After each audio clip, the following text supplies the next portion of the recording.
Law Nation. Let's go. Really appreciate everybody for jumping in and being part of this episode, one way or another. Shout out to the HBO, the SGs as well. SG stands for Share Game. Salute to all of everyone that's part of that notification squad. And HBO means helping a brother out. I really appreciate each and every last one of you all. Let's go. The grind for your mind. Without hesitations nor deviations to the matter, be sure on your way in to hit that like. Sharing is caring. Let's go.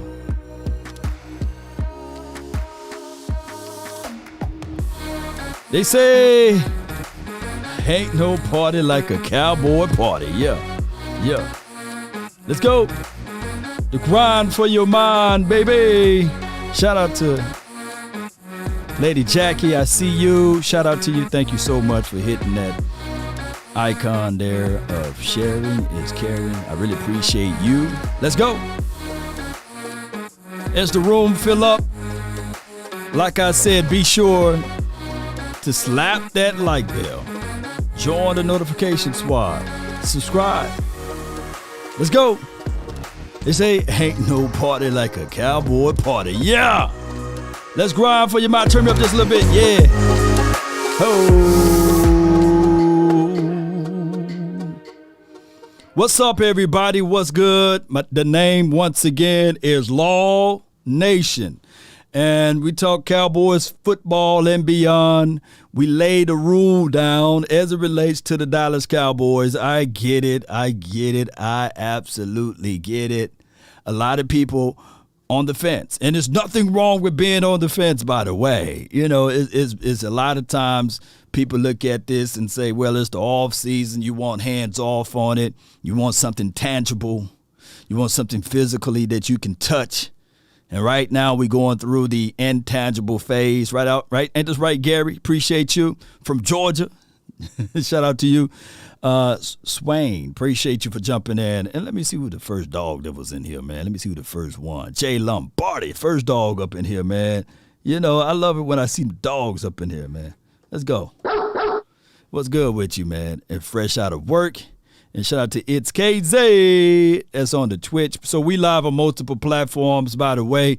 Also, be sure to check out your Roku and your Amazon devices. The Fire Stick. Law Nation is there, too. So I'm on all corners of the universe, and I can't wait. Or multiverse, right? Shout out to multiverses out there. I'm on all corners, and I'm quite sure that I'm heard in different dimensions. So I really appreciate that.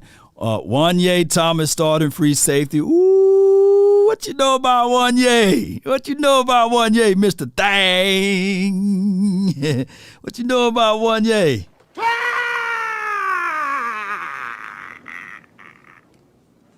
Cool. Appreciate you, dog. What's up, man? Shout out to you, VIP, baby. So the Dallas Cowboys, as the room fill up, they had their list of players to do their interviews. They pretty much reported these interviews or recorded these interviews on the 14th. So now we got visuals today, and there will be more and more things around the corner, right? Oh, they said that the Isaac kid, Isaac Taylor Stewart, the guy with all of those first names, he's been sticky at practice. And another tidbit of news and information is this right here. Marquise Bell. You got to do Marquise Bell name right there.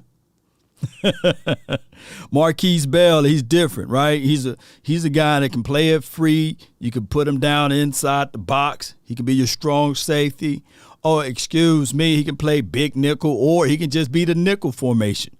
So there's a lot of things that the Cowboys are going to do with Marquise Bell. And I do love it when we see all of this. Shout out to you, Nine Dime. Appreciate you. Thank you for jumping in. So it's one of those things, Cowboy Nation, as we look at everything. You know, I posted this the other day, and I got some flack from people about, hey, Law, it's just a few plays. Law, what you talking about? But let me get this to you guys' attention right here. When you think of this ball drill, it's an athletic drill, right?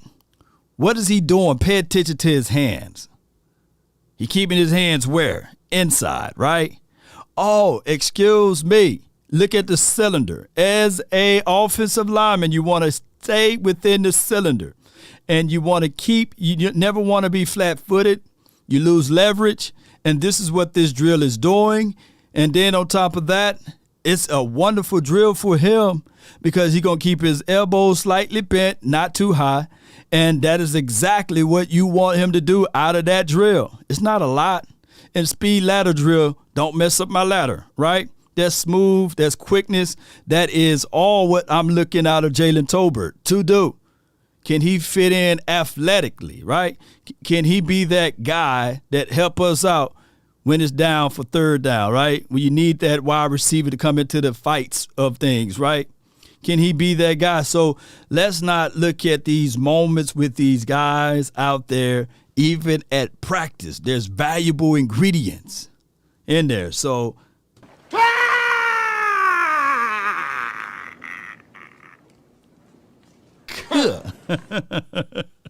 So I tell people all the time, man, if you're not getting better than your best from day to day, then you're not doing anything, right? It's important. It's so important. Speed do kill, Lovey. You know, it do. It's so important to work on your craft. And I know there was only a slither of stuff out there, but trust me, as you guys follow along, there will be more and more content, especially when we get out there to training camp. I'm going to tell you guys, this is the reality of it. And shout out to the Mavericks, man. Shout out to them. That Luka Doncic is something else, right? Luka legend. Shout out to DP and Big Game James. They've been pushing Luka before he was drafted by the Mavericks. So shout out to them. Here's the thing, Cowboy Nation. The Dallas Cowboys in those drills, they go a long way. They do. Luka Magic, that's what they calling him now? Okay. American Gladiator drills, yeah. But here's the thing, Cowboy Nation. The way Dalton Schultz got his deal last year, as far as the training camp and everything, the OTAs, he was the first one out there on the field and the last one to leave. He had 2 barrels of trash cans that he would catch the ball, nose the ball. He'd see through the catch. And by him doing that, Jarwin looked over there and said, hey, I want some too. I'm going to fill up 2 trash cans full of balls, right? Catching the ball, nosing the ball, catching the ball. It's repetition, right? Last one to leave. First one out there as it relates to tight end play. You think he's going to stop that now? Right? And over 100 targets. He only dropped the ball 3 times last year.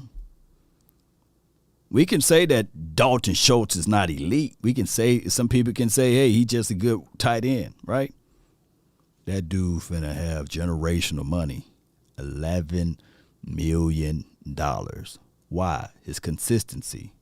And I tell you guys right now, coaches are looking for someone who they can depend on and be consistent. Not consistently bad, though, right? So, hear me out, Cowboy Nation, before we play this audio.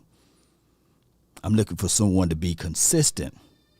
He only dropped the ball 3 times, over 100 targets. Passer rating when targeted, and even though it's just a button hook route or a hook in the middle, shallow drag across the middle, dump off guy, in the flats. And basically the number 1 or the number 2 DB was on Amari Cooper, and the number 2 or the number 3 DB was on Lamb. He was security blanket, and you got to catch the catch, right?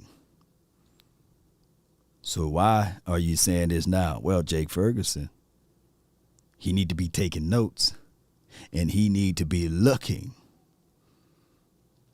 at Dalton Schultz saying, man, I'm better than you, right? I can catch better than you. I can block better than you. I can grind better than you. Competition, baby. And there's nothing against that. Can't sleep on Jake. Can't sleep on Peyton Hendershot, because Hendershot should be looking at it saying, hey, I can't wait to get my shot. So that's what we're looking for. Just that level of consistency. Well, he should work on his blocking. Yeah, Jay, all day, yeah, you got to work on your blocking. The craziest thing of blocking, you can go like this, shoot all day. Go like this, shoot all day. Keep my hands inside. Friendly fire, right? Against the people in the practice that you're practicing against. But, baby, I'm telling you guys right now, in a live game, they clawing, they biting, they punching. They talking about your mama, your daddy, your cousin, your one-eye Auntie Shirley. They talking about everything. And they do the tickler when you get into the ground. They clipping, they chipping. You know, they doing everything nasty, right?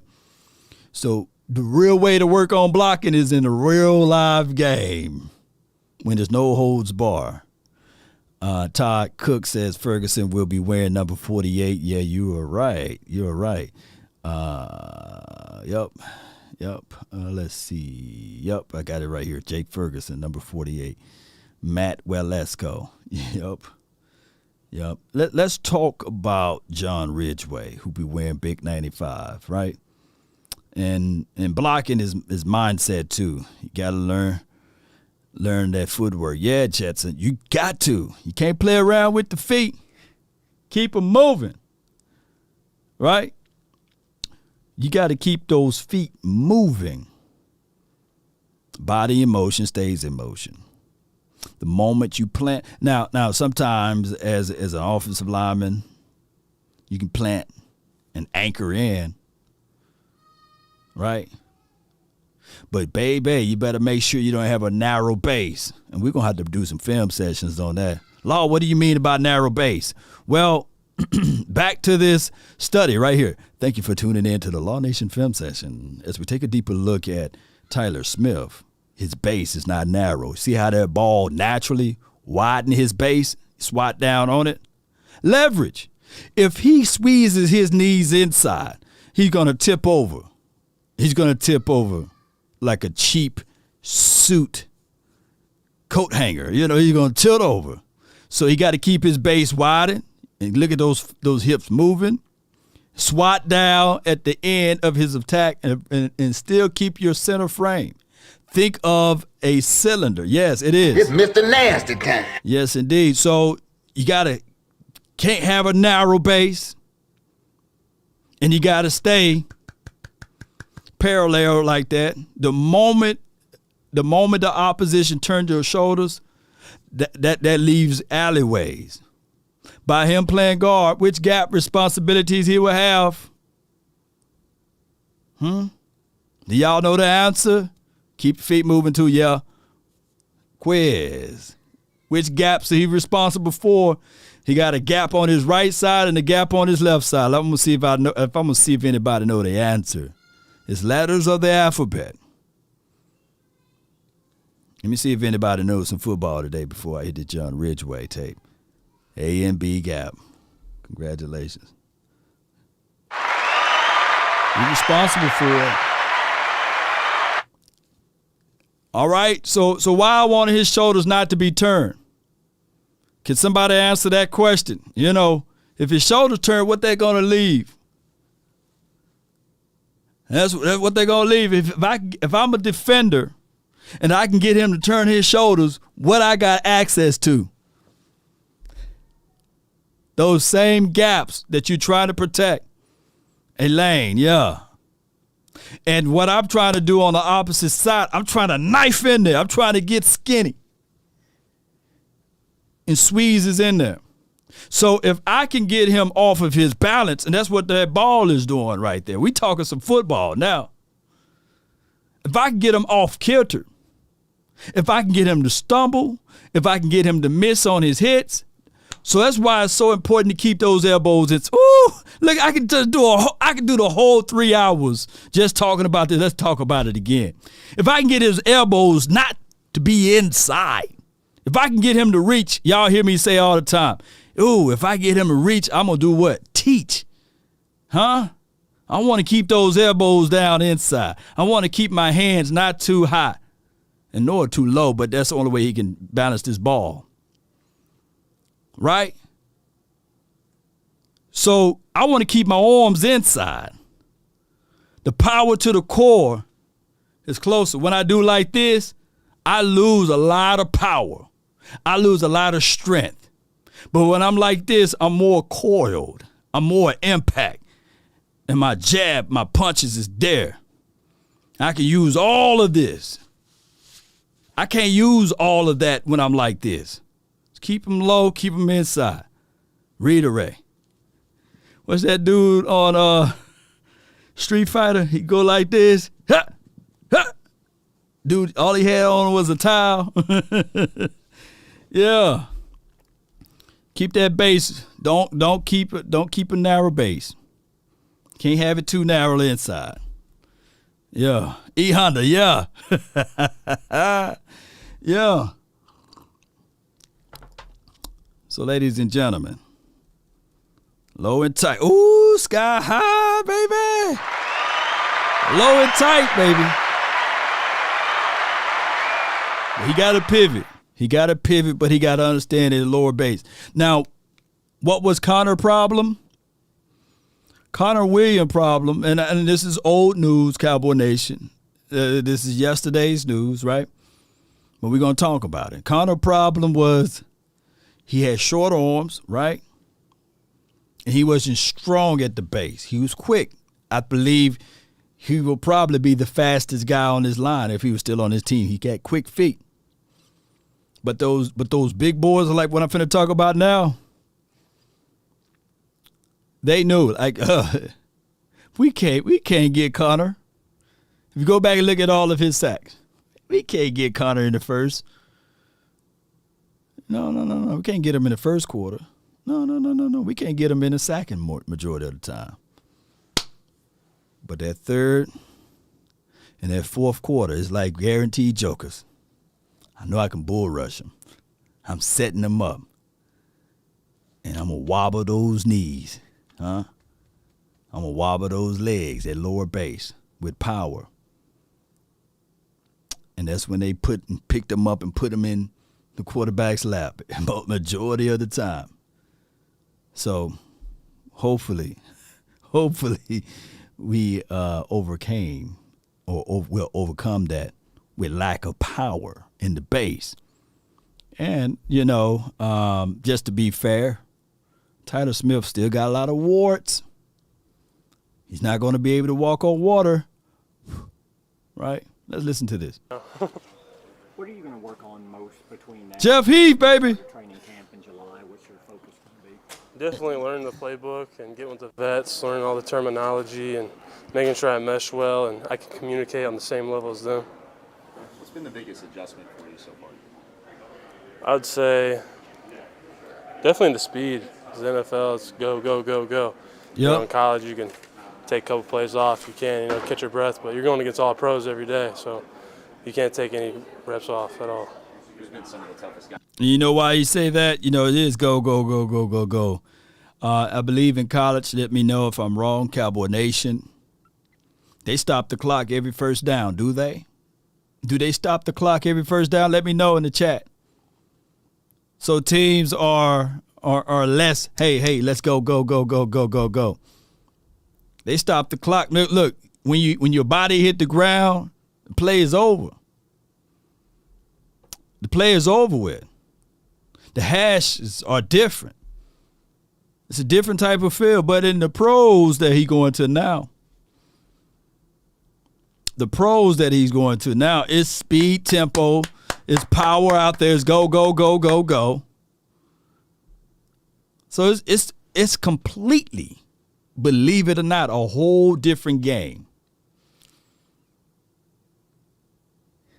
It's a whole different game. You can be a king in checkers. Crown me, but don't even know how to move on that chessboard. Let me know if I'm wrong. Right? You just be a king over there. kicking butt left and right in checkers. But when it's playing them chess, it's a whole different story. I see some people right now, the king and Uno, make you draw 4, draw 2, skip, come back to you, reverse it, and then bow. Finish him. Just the king over there. Fatality. But when it's time to play some spades, and then when it's time to play those spades, you can be the king there. You start beating some butt in those spades game. You're the king. Then there's always that old guy say, hey, can you do bid whiz? Can you play bid whiz? Like, come on, man, we playing spades. Guys you've gone against here and there, first couple games. Definitely the entire offensive line. They got a little piece of me every play. I think I've lined up as a 3, 0, shade, 2 eye. So I've lined up against every guard and center here. So there you go. I've been having fun with it. How multiple were you in college, or was it basically this is your position, just do it time and time again?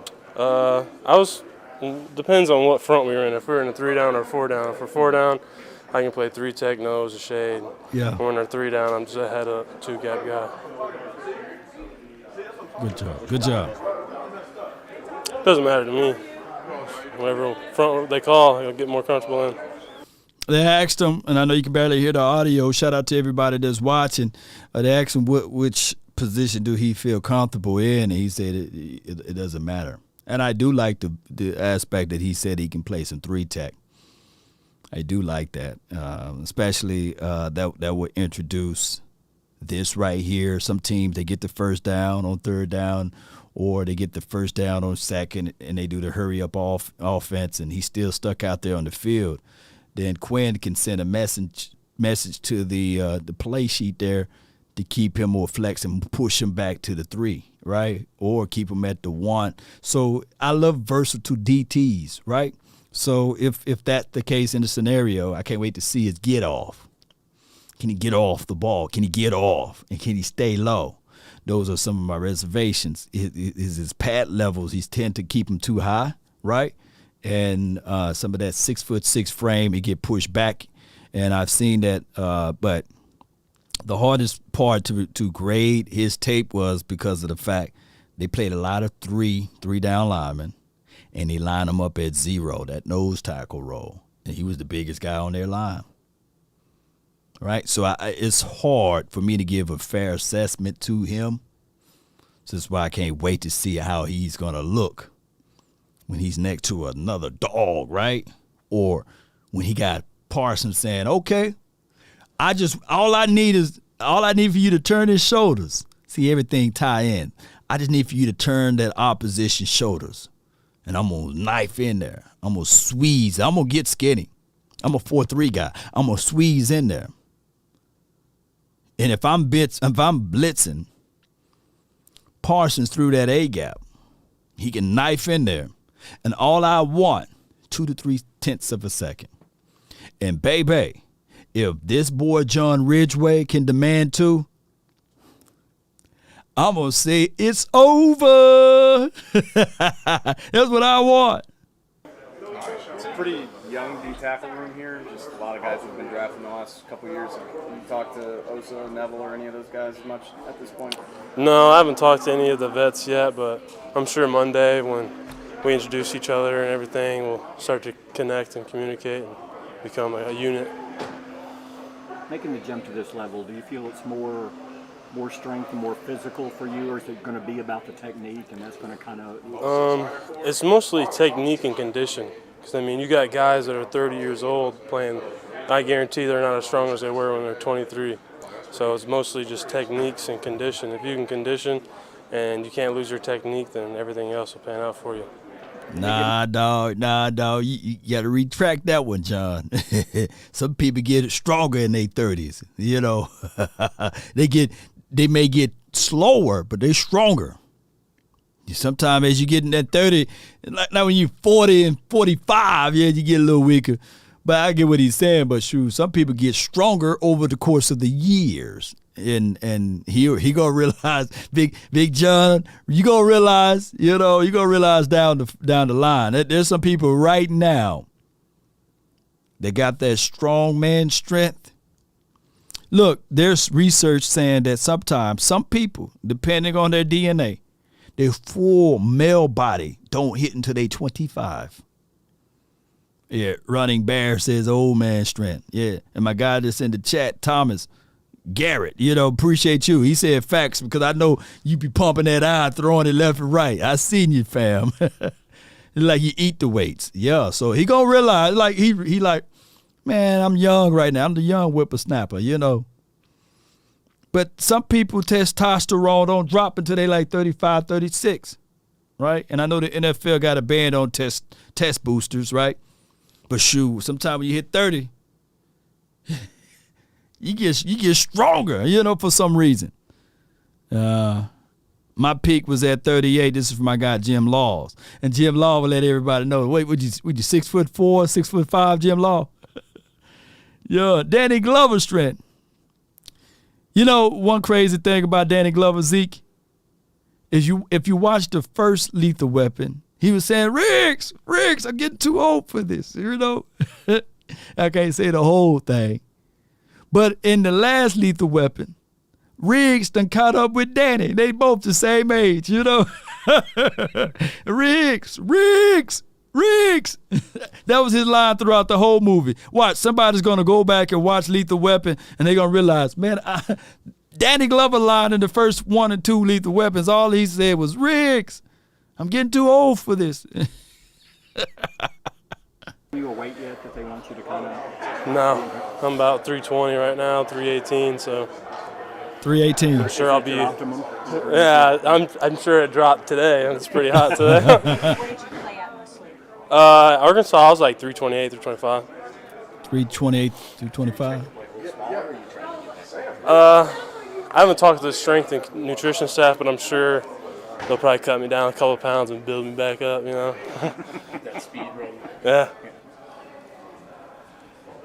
So what are you going to be eating when they build you back up? Potatoes, man. What you gonna be eating? It's big. Probably some cows in Texas. We got hogs or something here. You stay away from that swine, man. A couple cows a week or something. Yeah. He's good, man. Appreciate you, Big John. Let me see what else we got. We got Clark next, Tolbert, Ferguson. I'm gonna go to Ferguson. Yeah, go to Ferguson. We're gonna go to Ferguson. Then we hit up the other guys. Peanut butter, eating snake. Army Mom, appreciate you so much. Hello, Jessica. Thank you for jumping in. Okay. The Artist King says the whole cow. Yeah, he can eat the cow, but I don't think he should eat the swine, for your mind. It's just for the poison the mind, He can eat whatever he want to eat, right? He a free man. He live in a free world. Beef, Cowboys, Chad 4. Yep. Shout out to you, James. What up? Yeah. It's cold in Minnesota. Shout out to Minnesota, though. Shout out to Minnesota. We played in Minnesota this year, home or away. Matter of fact, I got the schedule right now. Oh, before I go further, shout out to my guy, speaking of Minnesota, shout out to my guy Shango, the legend, the GOAT. Kendrick Lamar reached out to Shango and put Shango a whole little rant on his album. So, man, my guy Shango hit me up and said, "Oh, you got to check it out." I wish I could play the Kendrick Lamar song right now. But, man, Shango is a legend, man. And that's my role model right there, man, Shango. I told him I'm going to grow up and be just like Shango. His wife is a diehard Minnesota Viking fan. It's a away game. It's a home game. Let me see what it is. I think I got the schedule somewhere. I got it somewhere on here. Appreciate everybody for jumping in. Thank you, everybody, for being part of this thing. Let me know. Somebody hit me up with a like report. Somebody hit me up with that like report. Let me see where we at with the likes. Here we go. Bam. It is the Vikings when we play them. It's an away game. Okay. It's an away game. November the 20th. Okay. So, yeah. I thought Tolbert was 18. Yeah, I think Tolbert is wearing 18, right? Jabril Cox is wearing 14. But they got Trifago wearing 14 as well. I think they ran out of numbers. So you can have a guy on the offensive side to wear the same number as someone on the defensive side, by the way, until finals, right?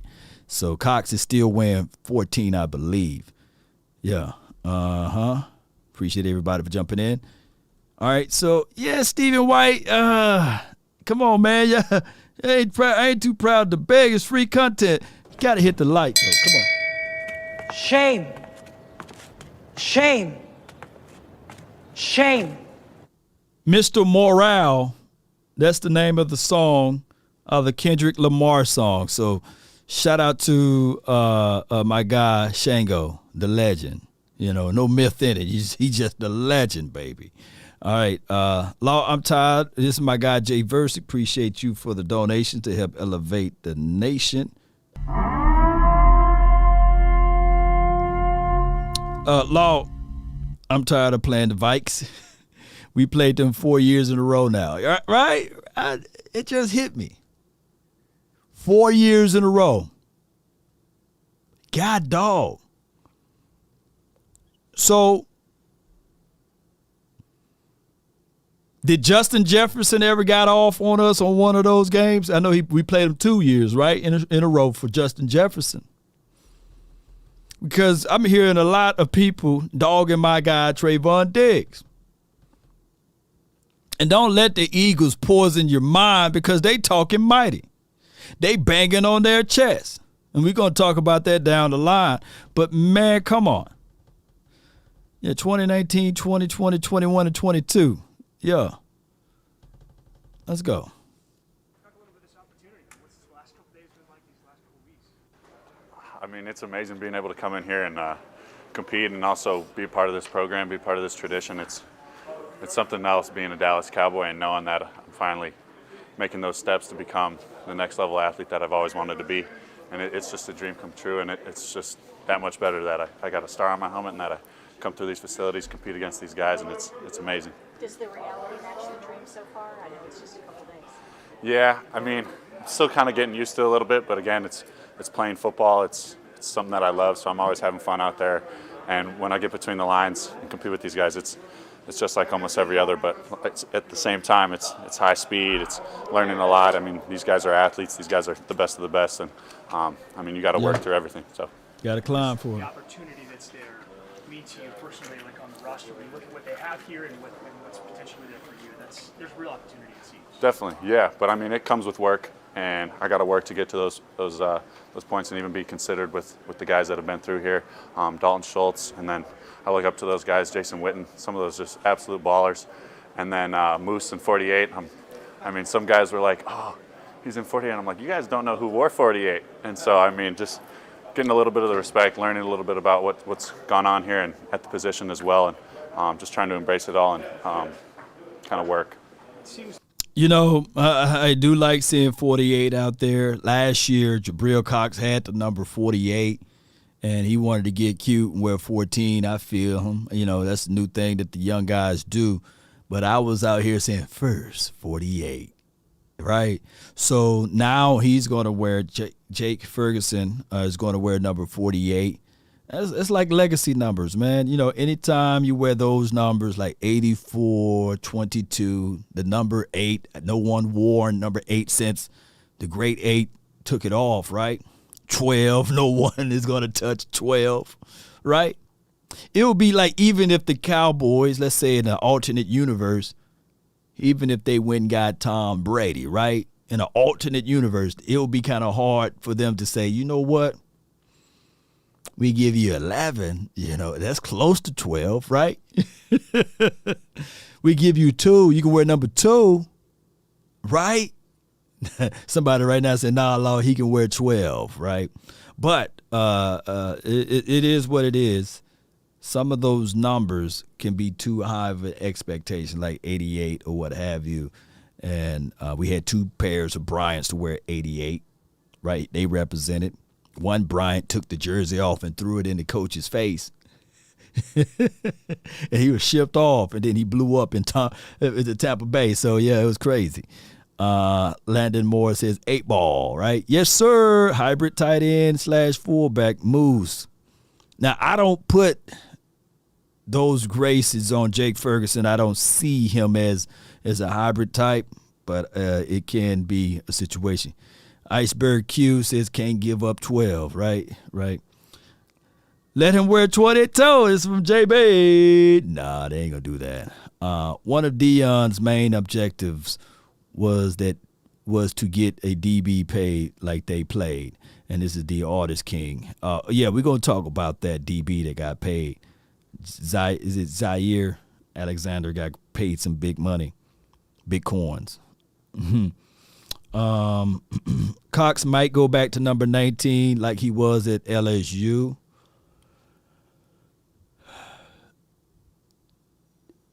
I just need to see Jabril Cox out there on the field. Whatever number he plays and where or what have you, I need to see him out there on the field. So I hope he can get back out there. Like they are hoping that you're going to be able to provide some of the blocking aspect along with the receiving. You did both in Wisconsin. I mean, how much do you pride yourself in being able to be a two-way tight end? Like how to hold down the fort in that way? For sure, yeah. So, I mean, going to Wisconsin, that's first, second, pretty much third down, we're blocking. I mean, if it's 6 yards, we think we can get it on the ground. So we're going to go for it. And, I mean, coming into college, I really didn't pride myself on blocking. I didn't want to be a guy who was in the trenches a lot. And finally getting through those 5 years at Wisconsin, that's something that I love doing. That's all it is. It's a mindset in the trenches, and you got to love it. And here, being able to do both is definitely special. And I'm just trying to take in as much as I can and work as hard as I can in both of them. Wisconsin will do that to you. Yeah. Wisconsin will do that to you. Yes, it will. It will. Yeah. Yeah, so at Wisconsin, I pretty much played special teams every phase, all 4 of them. Whether I was a freshman or a senior, I was a lot of the emergency guy when I was a senior, even when I was starting. And just being able to learn all those different spots, especially on KOR, punt, just the techniques and all that goes into them, is something that's really important. And maybe that'll help me get a spot in game days. And so really just trying to learn and meet with Coach Bones as much as I can and try to pick up as much as I can throughout the. Yeah, he trying to say he going to meet with Coach Bones as much as he can. Got to get that beard gang up, though, fam. You know, a couple push-ups at night, that'll get that beard up. Got to earn the star, Rose, you're right. You know, let's listen to, I'm going to say the good one for that. Let's listen to Garibay. You know, let me listen to Jonathan. You know, Jonathan Garibay, he cool, huh? That boy got, he chopped up his eyebrow. What else he got? He got an earring and things. Okay, let's listen. Envisioned yourself as doing this for the Cowboys, or well, any opportunity, Garibay is amazing. But it's crazy how God's plan is, God's to be plan, here, especially baby. me being, playing my career at Texas Tech and then now coming here. It's 4-hour drive. I'm just in town. But. Yeah. It's amazing, the opportunity that the Cowboys organization gave me, and I'm just trying to do the best with it and run.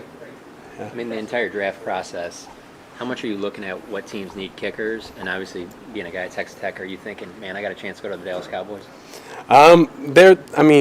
Looking at it this past year, there's a couple of teams that, they had some vet kickers and some that needed some kickers, but the Cowboys did a very good job in keeping in touch with me and recruiting me and stuff. But I'm just really happy to be here and and give it my best shot. I know the coaches expect a lot from me and the players, and I expect a lot from myself. And I'm just hope I can help this team accomplish some of its goals and whatever I can. Cowboys. The one goal that we want is for you not to miss the kick. Maybe one, right? But we don't even want you to miss that. So our only goal, especially if it's an extra point after we done march all the way down the field, that's the only goal we have set for you, my brother. Now, if it's a 60-yarder, granted, as far as the distance or what have you, we will forgive those. But those small kicks, it's unforgivable. You know what I'm saying? and on top of that, I love the chess piece within the game of football, right? It's 4th and pretty much 3, and you are pretty much at the 45 or the 50-yard line or what have you. Do you trust your offense? It's 3 trusts, right? Let us talk about this. 3 trusts. Let's move the ball up to like the 45, right? Do you trust your offense to get you 2 yards, right?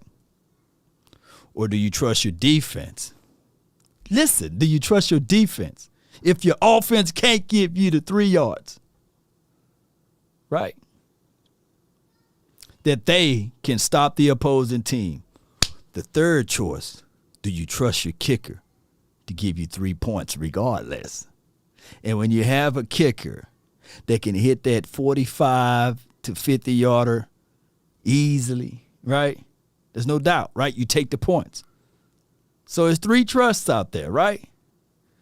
And every kick that you make, it builds up the trust. How about that, Cowboy Nation? Huh? So it's 3 trusts out there that we waited to see. Let's listen to more of what he have to say. Start making contact with you. I mean, just like any other team, this is more pre-pro day, you know. A couple of weeks before pro day, I think a lot of the other teams kind of, just like every other team that was looking at me. But I think the Cowboys made a really good statement and just consistency and checking up on me and making sure, you know, everything was going well. And, you know, but at the end of the day, it's up to me to perform. And thankfully, I had a really good pro day, and I was able to do the things that were asked, and now we're here. You see the opportunity. They asked you about the 62-yarder. Yeah, they did. How much did that kick change your life in that day? Man, as a kicker, I mean, you always dream of moments like that. You know, just having. Y'all said he look like a backup singer, man. Look, the dude look like he can sing, though. And he look like he can tap dance and move around and do some genuine moves, too, man.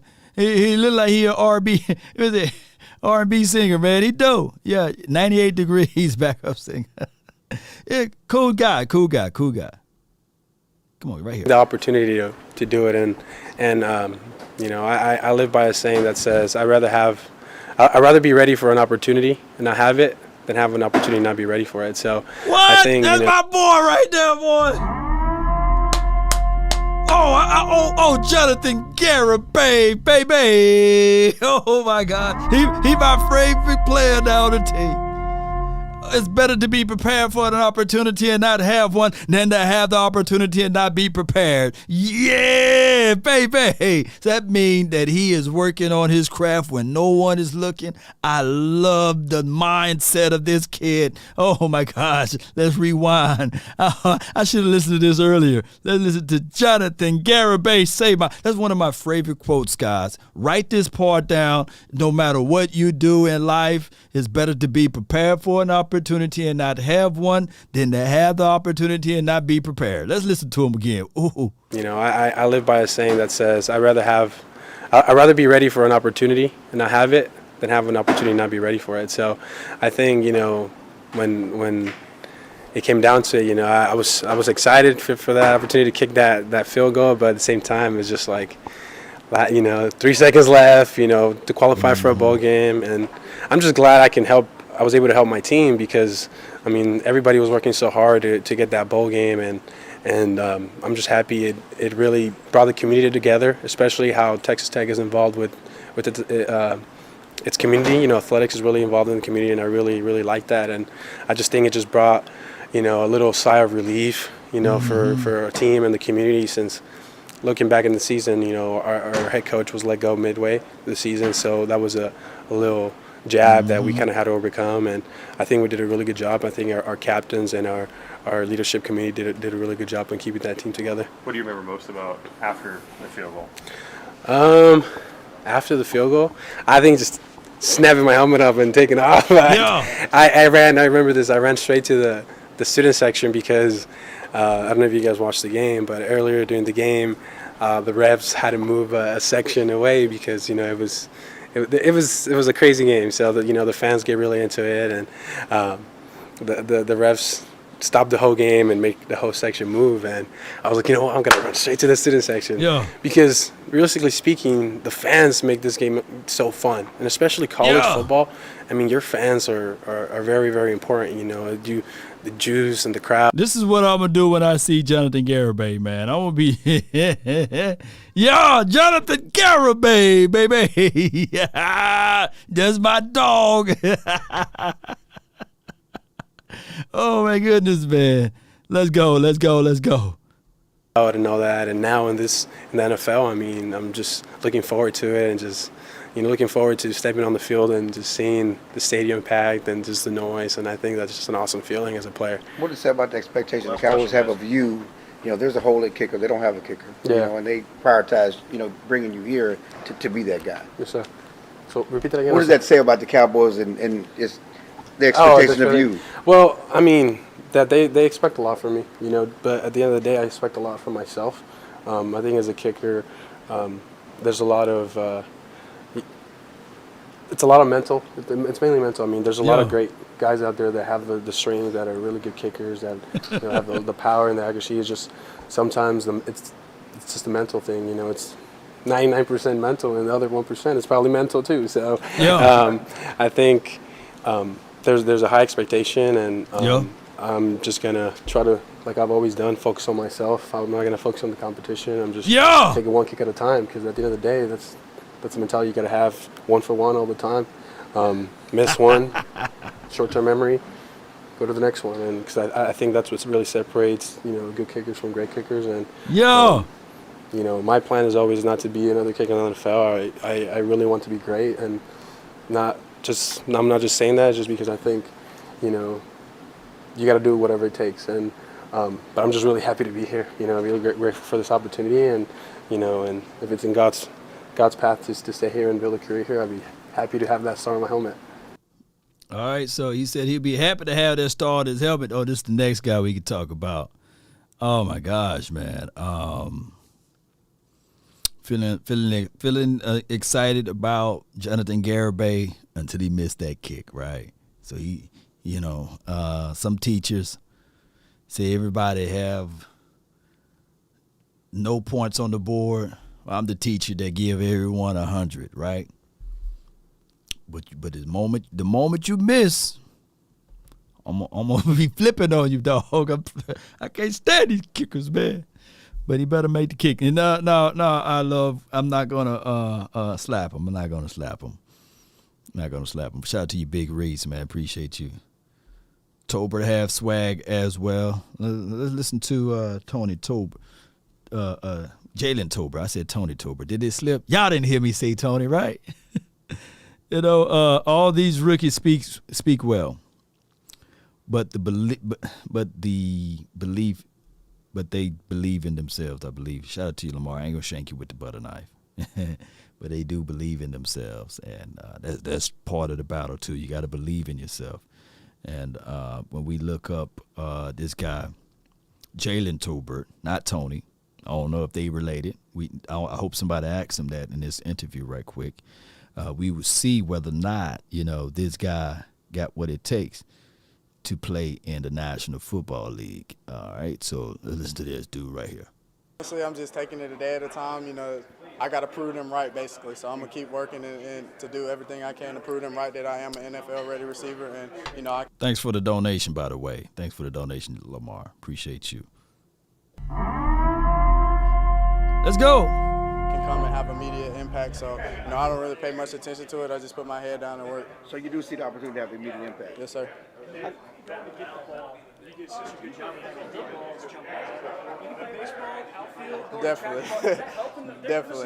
Definitely. I feel like every sport correlates. I mean, even basketball, you drive baseline, you like ripping through on a release. And so I think, you know, every sport has some impact on another sport, and baseball definitely helped, you know, tracking a little ball, and, you know, you step forward and the ball going over your head, so you got to be able to read it in the air. Did they just give you 18, or was there any symbolism behind your number?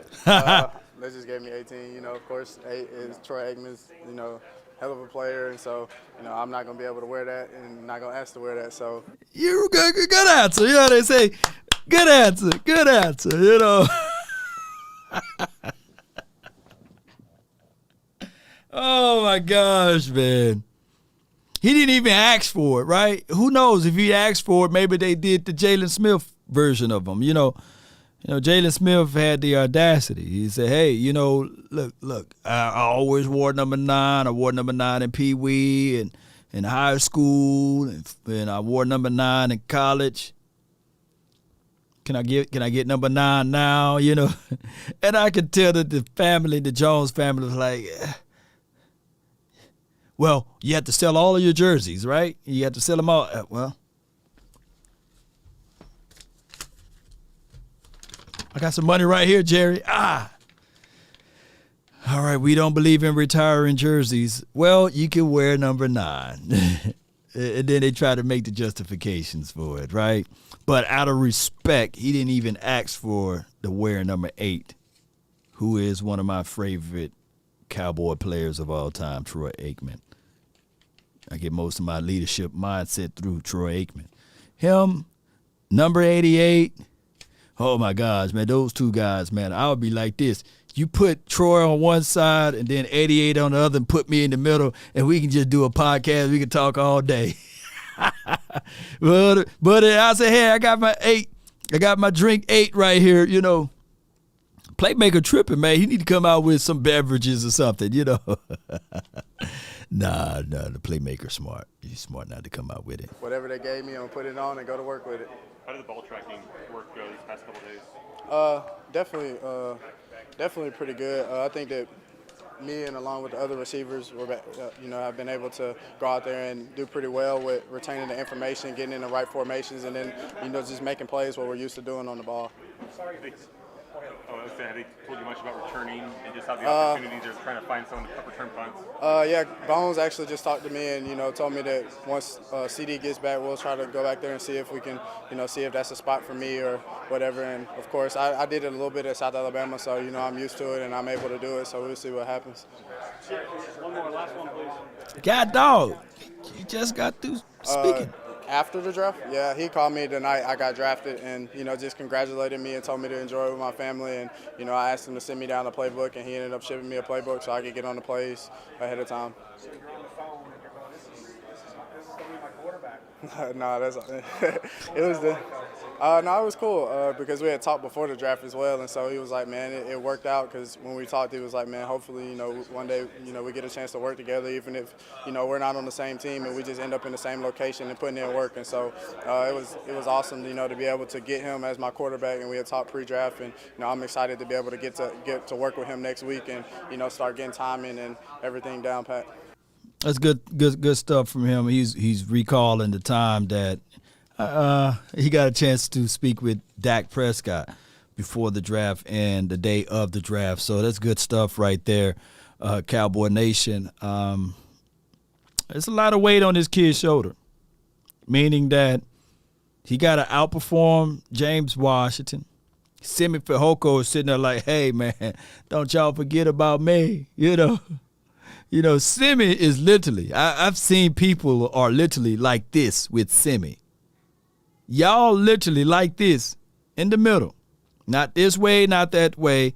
If you're all in on number 81 right now, that's Simi Fehoko. Let me see some 81s in the chat. And if you're not all in on Simi Fehoko right now, just put no Fehoko or no 81 or no. Just put no. If you're all in on Simi. So I need to know, because a lot of people are just like this with Simi. And then some people saying that, he's camp body. No. Okay, 81. No. Okay, some 81s in there. Not yet. I respect that. Not yet. So you like this. You're in the middle. No, and no. All in on the rookies. Okay, I feel you. Eastside Harold, he's in the house. Shout out to Eastside Harold, man. When you gonna change the icon? Or was it the avatar? They want you to change it to the Browns. Deshaun Watson. I heard some breaking news earlier that Deshaun Watson is going to the Bahamas. Well, he better massage himself. He better massage himself. But he literally got some of his football compatriots to come with him down there to the Bahamas. So we'll find out. Got to earn your star, right? Drummond, someone to keep an eye on. Yeah, Dontario, I like him. I do like him. Hopefully Mississippi boy can get it out of the mud over there. Got 2 Mississippi guys out here. I don't see dog in him. I saw a little dog in him out of Stanford. Last year, we didn't see any dog in him. I do agree. Osiris Mitchell looked better than Simi Fehoko last year during training camp. But we know that Osiris Mitchell was a Mississippi State guy who was undrafted. So hopefully it's a situation. Jonah Hill got what I was saying. He better massage himself, right? No. Y'all know I'm telling the truth, man. And the NFL is supposed to meet up with my guy to go over Deshaun Watson. They're supposed to meet up with him. So I don't know what they're trying to do. Maybe they patent the ruling for him and only suspend him for a game or so, right? Keep up the good work, my brother. Appreciate you. Oh, my bad, wrong one. But that's still laughable. But appreciate you, Rob, man. Appreciate you. Keep up the good work. Osiris Mitchell is now in the USFL. Yeah. Vasher over Simi. We'll find out. All right, so let's play this audio. Damone Clark, man, shout out to him. I have to set the record straight for everyone. The record is this right here. A lot of people are recklessly or carelessly, yeah, that's a better way to say it, comparing Damone Clark to a Jalen Smith, which is not the case nor the situation.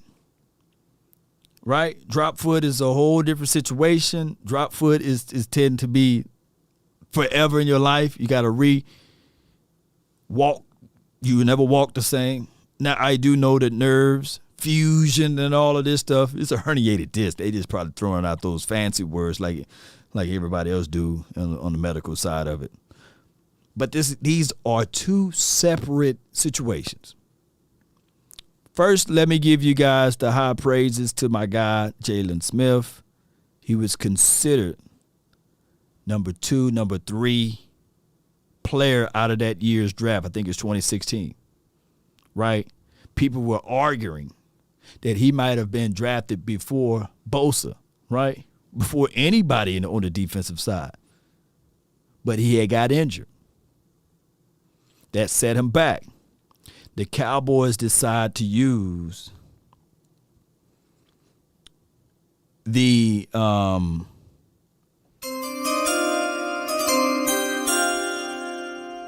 they decided to use a second-round draft pick to select Jalen Smith, right? It was a risk, right?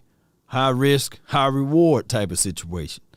And for anybody who dogged Jalen Smith, 2018 was a real good year for him. It literally took him 2 years. But you can't point to 2018 and say Jalen Smith was trash, right? That was a remarkable year for Jalen. Right. And I believe even in 2017, a play he had in the 49ers, he bust through that A-gap and boom, bust that quarterback all the way up. But neither here nor there. A second-round draft pick is worlds far apart from taking a risk in the 5th round. So I want you guys to understand that ideology. The Cowboys selected Damone Clark in the 5th round. That's not even close to the 2nd round. That's not even of the same value, right? So don't be going around spreading the notion that the Cowboys, they did a reach. It was a 5th round draft pick. Now, granted, I believe in the hearts of hearts that if the Cowboys were patient with Jalen, they could have picked him in the 5th round. Supposedly, they could have. They could have waited and said, look, let somebody else, if he's there in the 5th, I believe you guys will have a whole different tune or mindset. But by it being a second-round draft pick, you guys get very antsy about it, right? So it's a fifth-round draft pick. You got a guy that nobody in the SEC or in his conference had more tackles than him. You got a guy that flies out to the ball. He is a tackle machine. They gave him number 18, right? He didn't even ask for it in college land, right? And you guys can put down in the conversation box or the chat box, who do they give 18 to in LSU? They give it to the Dogs. On top of that, he had 5.5 sacks, right, last season, 15 tackles for loss. I'm just going off the top of my dome, so if I get any of those numbers wrong, charge it to my head, not my heart. And I think he had 2 or 1 interception last year. But let's listen to his interview, and that was a worlds different from the 5th round to the 2nd round. And I'm quite sure that a third of you guys, even if we talk about Taco Charlton, you wouldn't be mad at Taco if he was drafted in the 5th. Would y'all really be mad if Taco wasn't drafted in the 1st? That's a story of a different day, though. But you guys get what I'm saying. Those worlds of difference between the 2nd or the 1st versus the 5th round.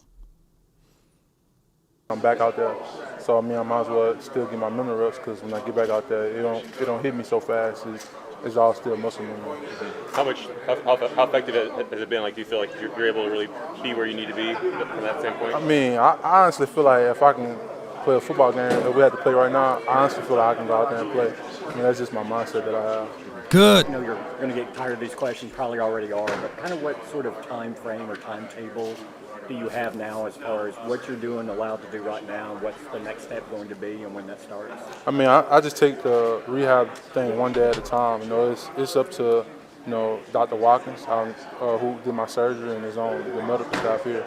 I know they won't put me in harm's way, so I mean, whenever they, tell me I can go, and if I feel good, I'm gonna go. There you go. Is there frustration for you in dealing with that, or how do you kind of redirect?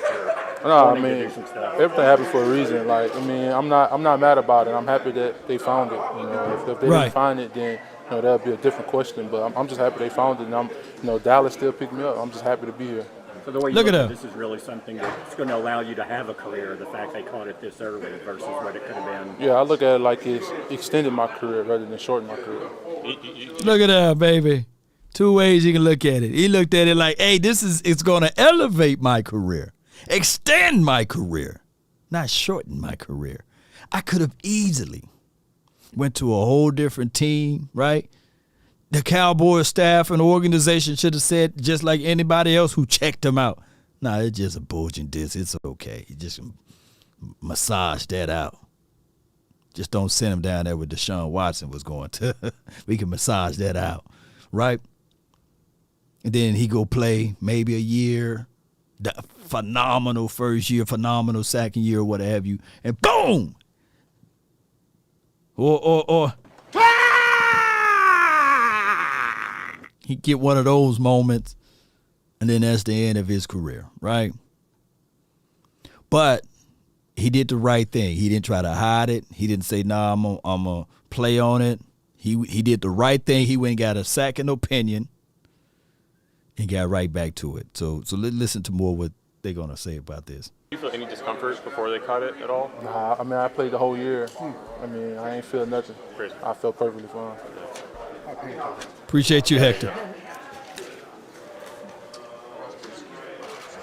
Ask him a question.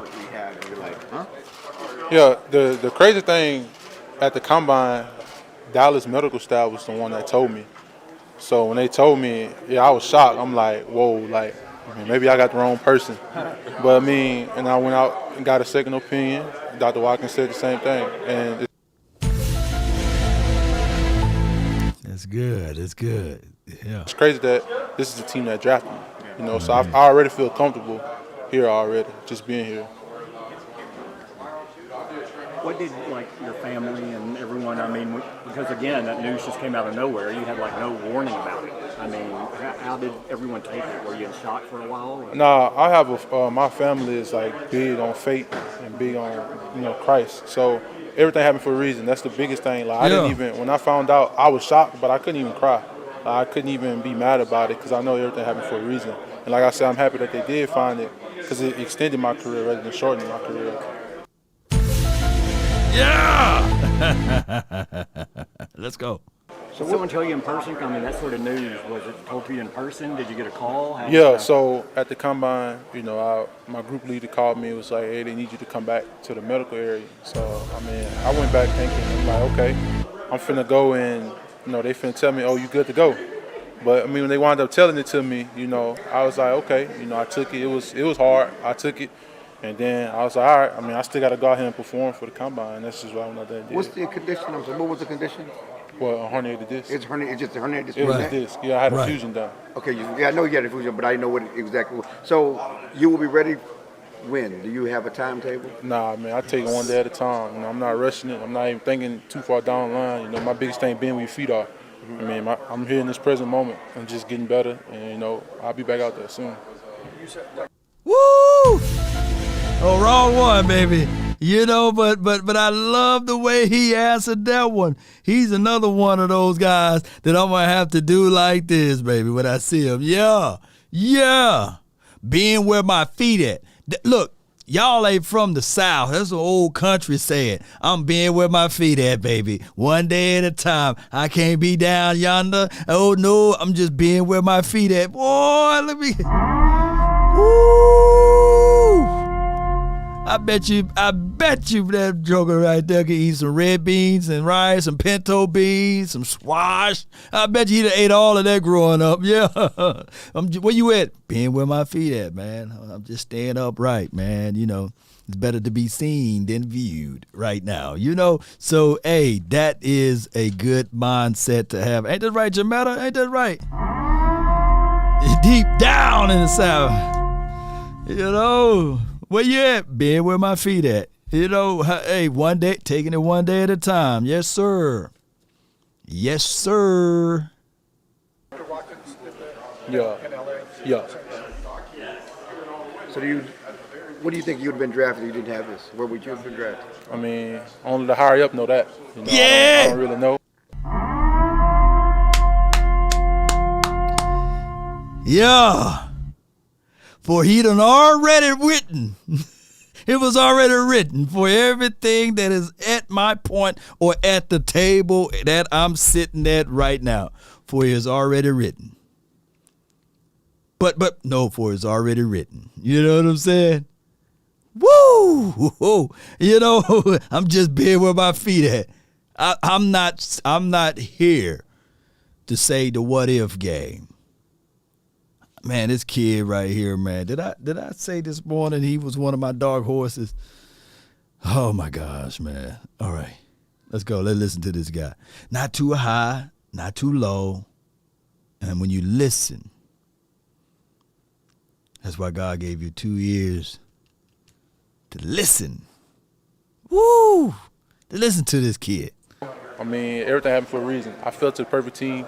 It's a great team environment around here, a big family around here, and that's the biggest thing. I'm a family-oriented type of guy, right? So I just fall right in with this team. My bad. Have you talked to any guy like Micah or Leighton or any of those linebackers since they picked you? Yeah, I talked to a lot of them. I mean, like I said, it's family-oriented. These guys, reached out to us. You know what I'm saying? It's not like selfishness around here. This is a winning program. So those guys want guys that's gonna help contribute to win. Leighton had a neck issue as well. Have you guys discussed anything? That's what made me even more comfortable because I know Leighton had the same injury, and Leighton back on the field playing and still playing at a really high level. So I mean, that's what I'm saying. My confidence level is just so high because you have someone like Leighton that had the same exact injury. He back on the field. So I mean, why wouldn't I be back on the field too? Hey, Chad, how many games did Leighton Vander Esch miss? How many games? And we can argue and say, hey, he have some shortcomings in his gameplay law, But how many games did Leighton Vander Esch miss? And let's listen to Clark. What's the most time you've missed playing football before the start of this season? I never missed time. Never. Like I never been injured, never had any surgeries or anything. I mean, you have, knick-knack injuries. That's part of football. But this is the biggest injury I ever had. You've never missed a game before? Never. No. How much did you watch Micah last year, and how do you feel that you and him on the field? How would you compliment? He would compliment what you do.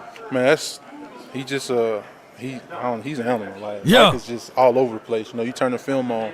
If I feel bad for the offensive coordinators, like you have to game plan against him, because even when you game plan against him, you're still not stopping him. Right. So that just speaks to the type of person he is. That just speaks to the volume of this team as well. Right. So, but you excited to play with him? Oh, hell yeah. Yeah. Yeah. Get that man to say, oh, yeah. Hell yeah. Woo. That was the end of that interview, man. Oh, my gosh, man. Let me copy this right here, and we're going to put this one. Be sure to check that interview out, the fullness of that interview, and pay attention to that interview there, Cowboy Nation. Hey, that was a real good one. Appreciate everybody for tuning in and being a part of that whole review of the guys from training camp, and trust and believe, Cowboy Nation.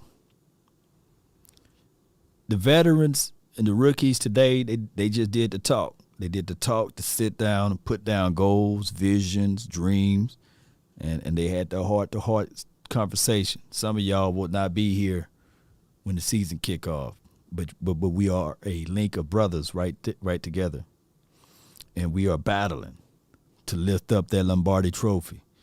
And those were those conversations echoed through the four corners of the walls, right? And these guys, they should have that goal in mind, saying that, hey, we in it to win it.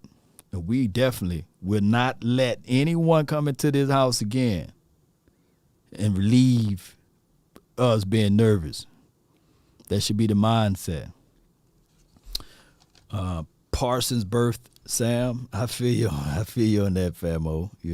I really do. I really do feel you on that.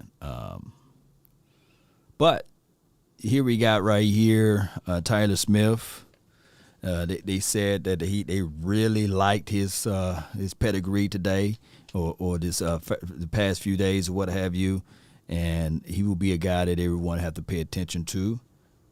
Isaac Taylor Stewart.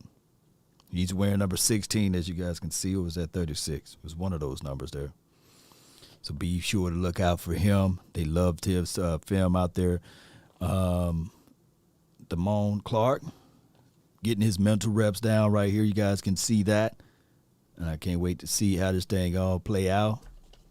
That's the kicker, Jonathan Garibay. Be sure, Cowboy Nation, hit me up, 657-390-7391. I still have a few time before we rock, but give me a call. All right, and Marquise Bell, he's one of my dark horses, right? Marquise Bell, number 41. They gave him some looks at linebacker. And I'm thinking more so of the J-Ron Curse role, right? Right? Even though J-Ron Curse is signed, but it's good to have a guy that can learn under J-Ron Curse. And I think that he will be doing that. 48, Jake Ferguson. Can't wait to see him out there, Cowboy Nation. All right, so we got a phone caller on the line. And it's my guy, D-Row. What's good with you? It's your boy D-Row. How you doing, bro? Oh, good, man. Talk to me, man. First caller of the hour, man. What do you think about? There's like two things I want to get your opinion on. Okay. Your expert opinion. So one is Ty Freifogel. Have you heard anything about him?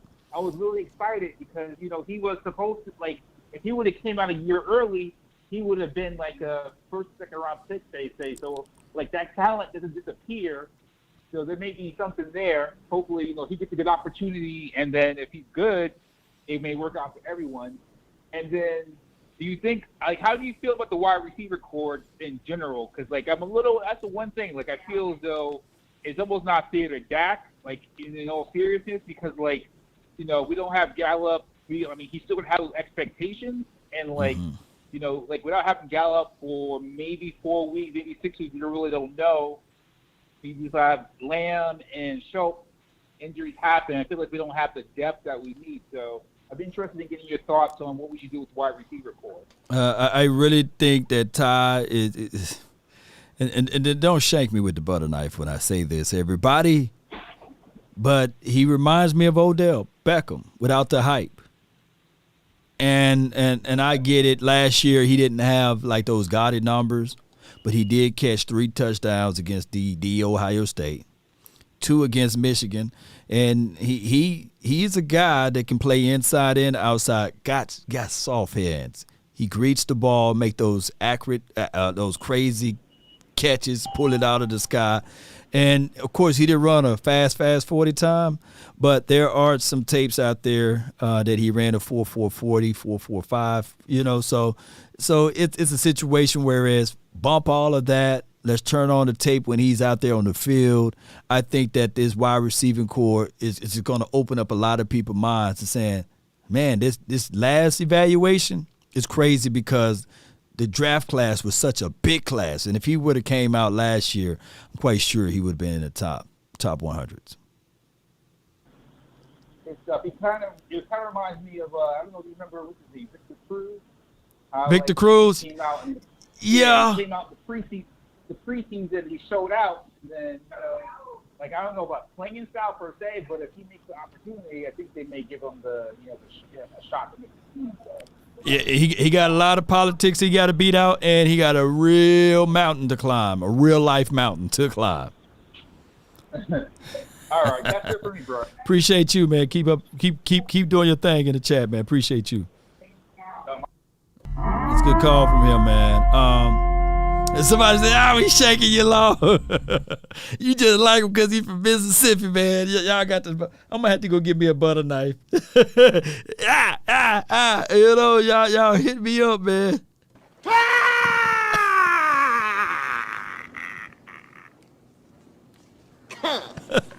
That's where the guts went. Well, what I'm saying is that there are known knowns and that there are known unknowns, but there's also unknown unknowns. Things we don't know that we don't know. Look, man. I get it, though. Wide receivers, man, they are hit or miss, and sometimes, man, I got a good vibe and a good feeling. Just like Dontario Drummond, right? Man, these guys, these undrafted wide receivers, and it could be another wide receiver. It could be the Dennis kid. I believe his name is Dennis Smith. Dennis Houston, I meant to say. It could be him. He's 6'2". These are big guys, big boys. 4.5 is fast, right? And shoot, Michael Gallup run a 4.57. He takes the tops off the defense all the time. Ask Jalen Ramsey. All right, man. My guy right here, man. What's good, man? 281, you live. Yes, sir. Can you hear me? Yes, sir. Talk to me. Oh, man, I got a couple of nice things to say. First of all, I know this draft class we have is the most underrated draft class. It's getting no respect, but they'll be turning some heads this year. Mm-hmm. A lot of people think that Zeke is washed up. Recently they caught him running 22 miles per hour in practice this last week. I don't know if you knew that or not. It's pretty damn fast. Yeah. And when the offensive line was playing well, first 7 games, he was averaging 130 a game. Big facts. And then when they took out Terrence Steele and put Collins back in, continuity left the offensive line, and then he's playing injured the second half of the season. Right. Zeke still got it, but whenever the line ain't blocking, and you get met 2 yards in the backfield and you get a yard on the run, it's not a bad run in reality. And our defense, I would not be surprised if we wind up with the number 1 ranked defense this season. Because our rookies last year, going into their second year, and our rookies this year, like D. Williams is going to replace Gregory, probably be better than Gregory at a way cheaper cost. He's bigger and faster. And they're just so – all the talking heads I've been watching on these sports shows don't know what they're talking about. It's almost comical. So let them sleep on us. Let them sleep on us. That's the best thing, because every time we have big expectations going into a season, usually don't work out too well, a la 2008, 2019. Right. Seasons like that. So let them sleep on us. Let them crown Philly. Let them, pre-crown Philly and say the Commanders are right behind us too and all that crap. I heard that earlier today, Charles. Look. My thing is, now you said the number one defense in the NFL. I just hope we get top 10 defense. That's what I'm looking for. And then my highest of the highest expectation, if we can get top 5 defense, man, you would never be able to shut up Law, man, because I'm a defensive guy. Yeah. Me too. We were 12th last year. Right. And we will get better this year. And on Friday, on Speak for Yourself, they had LeVar Arrington, TJ Houshmandzadeh, and some host I've never seen before say the defense is going to take a way big step backwards, and that Trayvon Diggs had a horrible season last year. You got to watch it. It was Friday's episode. Yeah, I got it in the queue. I got it in the queue, actually. So if I have enough time, I'm going to play some of the audio. It was hilarious, man. And they were like, he was first team All-Pro. How did he have a horrible year? Because Devontae KZ lit up 4 or 5 big pass plays, that went on Trayvon Diggs' stats because KZ couldn't take an angle to save his life. Now you got Malik Hooker at free safety. Now he's playing well under Dan Quinn's system, and we're going to be good. No doubt, man. The only good guy that we lost. Appreciate you, man. Appreciate you so much, though. No doubt. Already, man. Man. Hey, let people know where to find. Baby. Hold on, before you roll, man. Let people know where to find and follow your content, Famo. Oh, yeah. It's a Charles in Charge Cowboys Sports Report. I got good content. Channel's growing slowly but surely.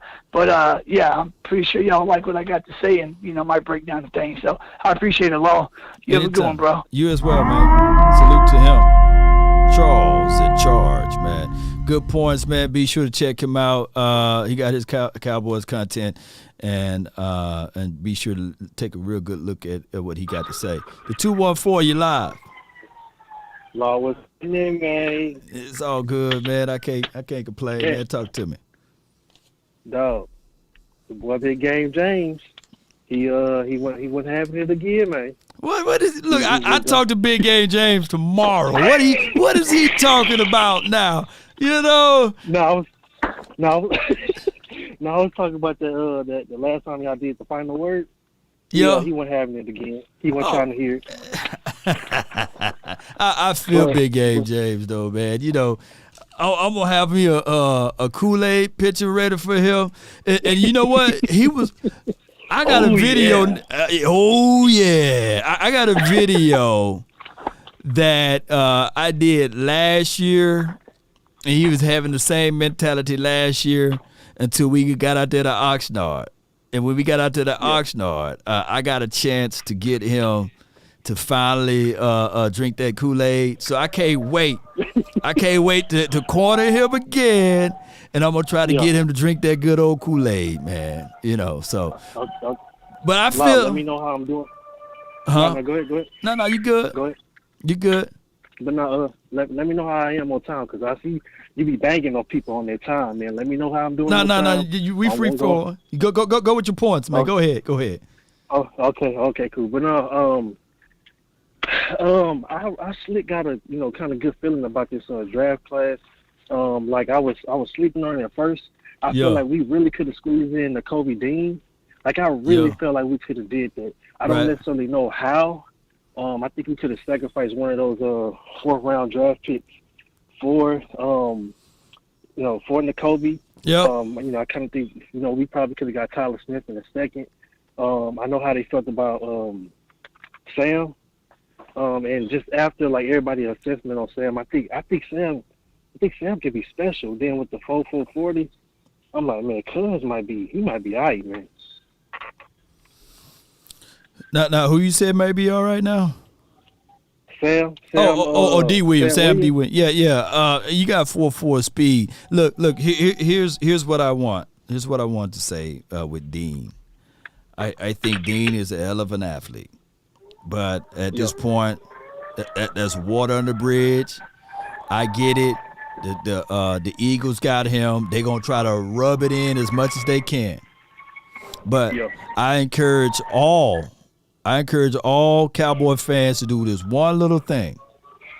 Just go back last year and listen to all of the Eagles fans and what they were spitting out about Devontae Smith. And go back the year prior to that about who they was talking about this and that, about Dallas Goedert and all of those boys, and Jalen Hurts. We just scooped up Jalen Hurts from the Cowboys, blah, blah, blah, blah.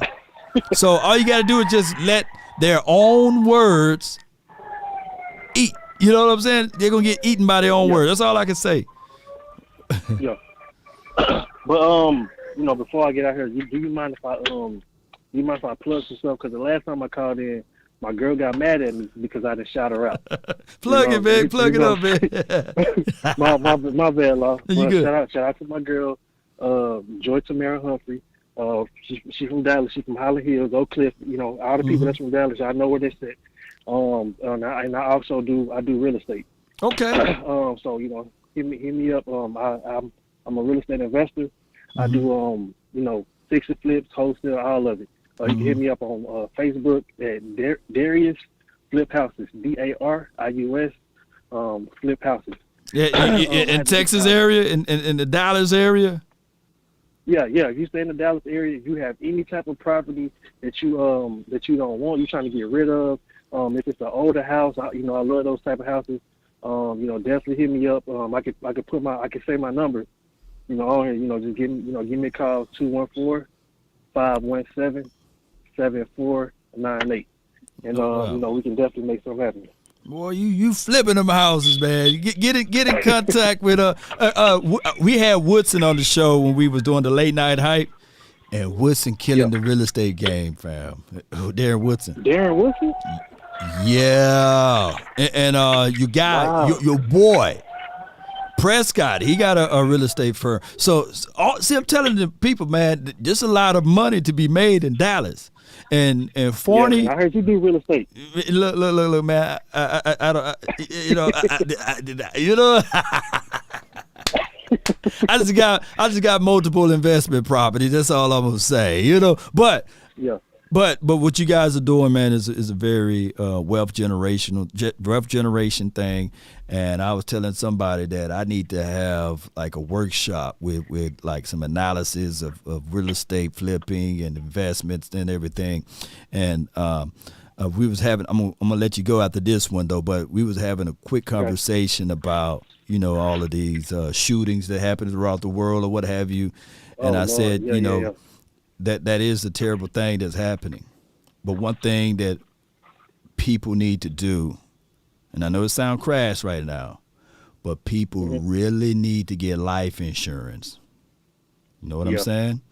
And when you get that life insurance, hear me out, everybody that's listening, you get that life insurance, I guarantee you, when it's time for those companies to start paying out, they're going to put a big foot down on all of this stuff that's happening with shooters and what have you.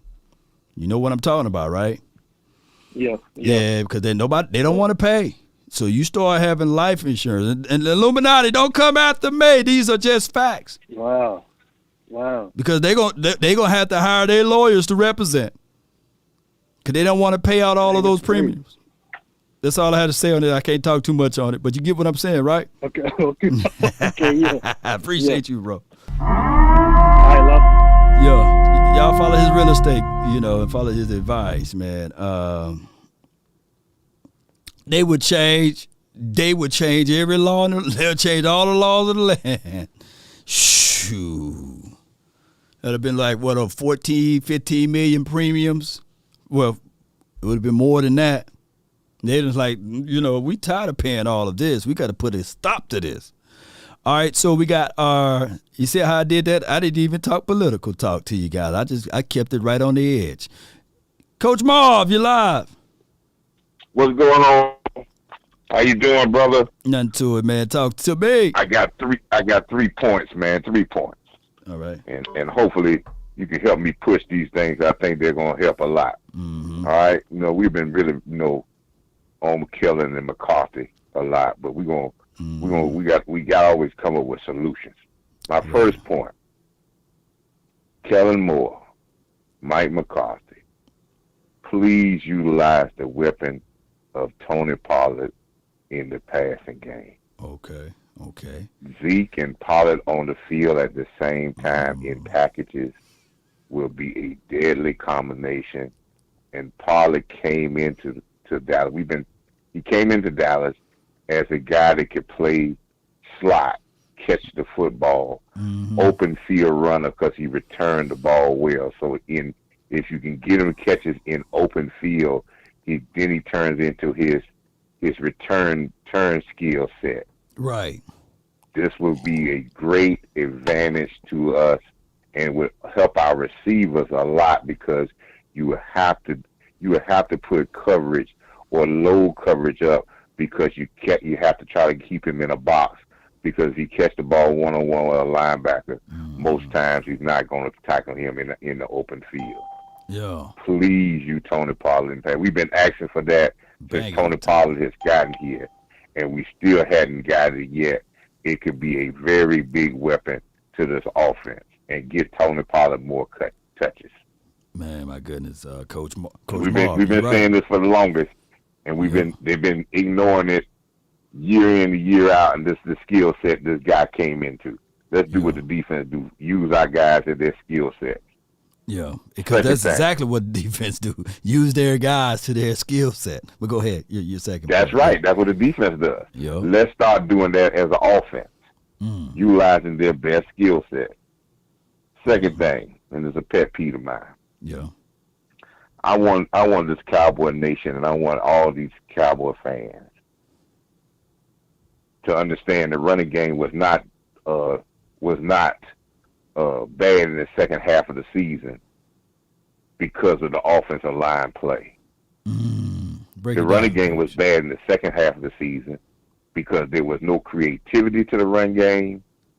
A lot of the run plays that we ran in the first half of the season, we put them in a case and boxed them up and held them. Our attempts went down by 30% from the New England game all the way to the end of the season. And in the bigger games in the second half of the season, we was dismal with running attempts. Arizona, 14 attempts by our running backs. Playoff game, 12 attempts by our running backs. Against Kansas City, 16 attempts by our running backs. We refused to run the ball. We didn't even put the creativity and the commitment to the running game, and the running game suffered. I'm a person that says Zeke is not falling off. Right. If you cut my carries by 50 to 60 carries every year, you can't have the same stats as you had before. That's impossible. Man. Now, if he was getting the same or close to the same amount of carries, and we were saying that his yards per carry in the second half of the season fell down to a low yards per carry. But he ended the season at over 4 yards a carry.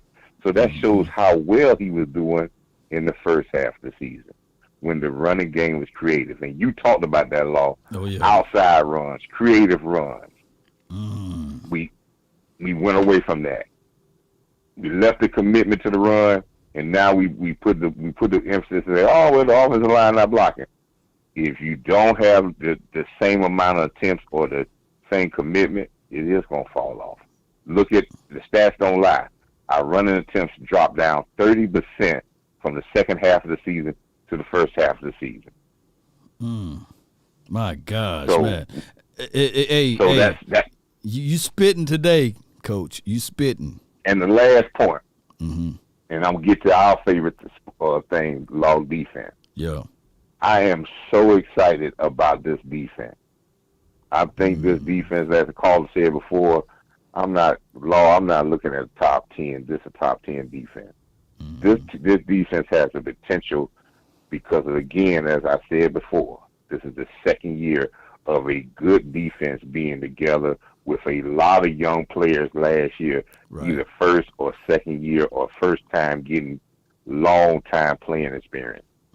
This defense will get even better this year, but it's going to have to be helped by the offense, because if the offense controls the clock and this defense gets less plays, it will be an epic defense, because the speed will suffocate people.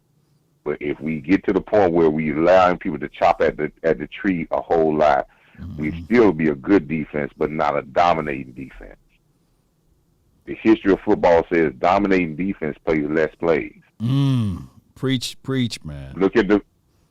So that's why it is imperative that we are committed to running the ball, to keep on schedule, and not to be in the fast-paced, pass-space, or rushing type styles. Most teams, if you look at the era of the run and shoot or these crazy fast-paced offenses, most of those teams didn't have good defenses. But if they had good defenses, they wouldn't be as fast.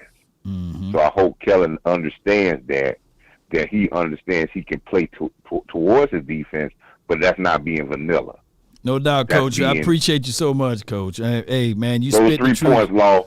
Tony Pollard, give him the ball. Yes, indeed. Appreciate you, Coach. That's a good call from Coach Marv, man.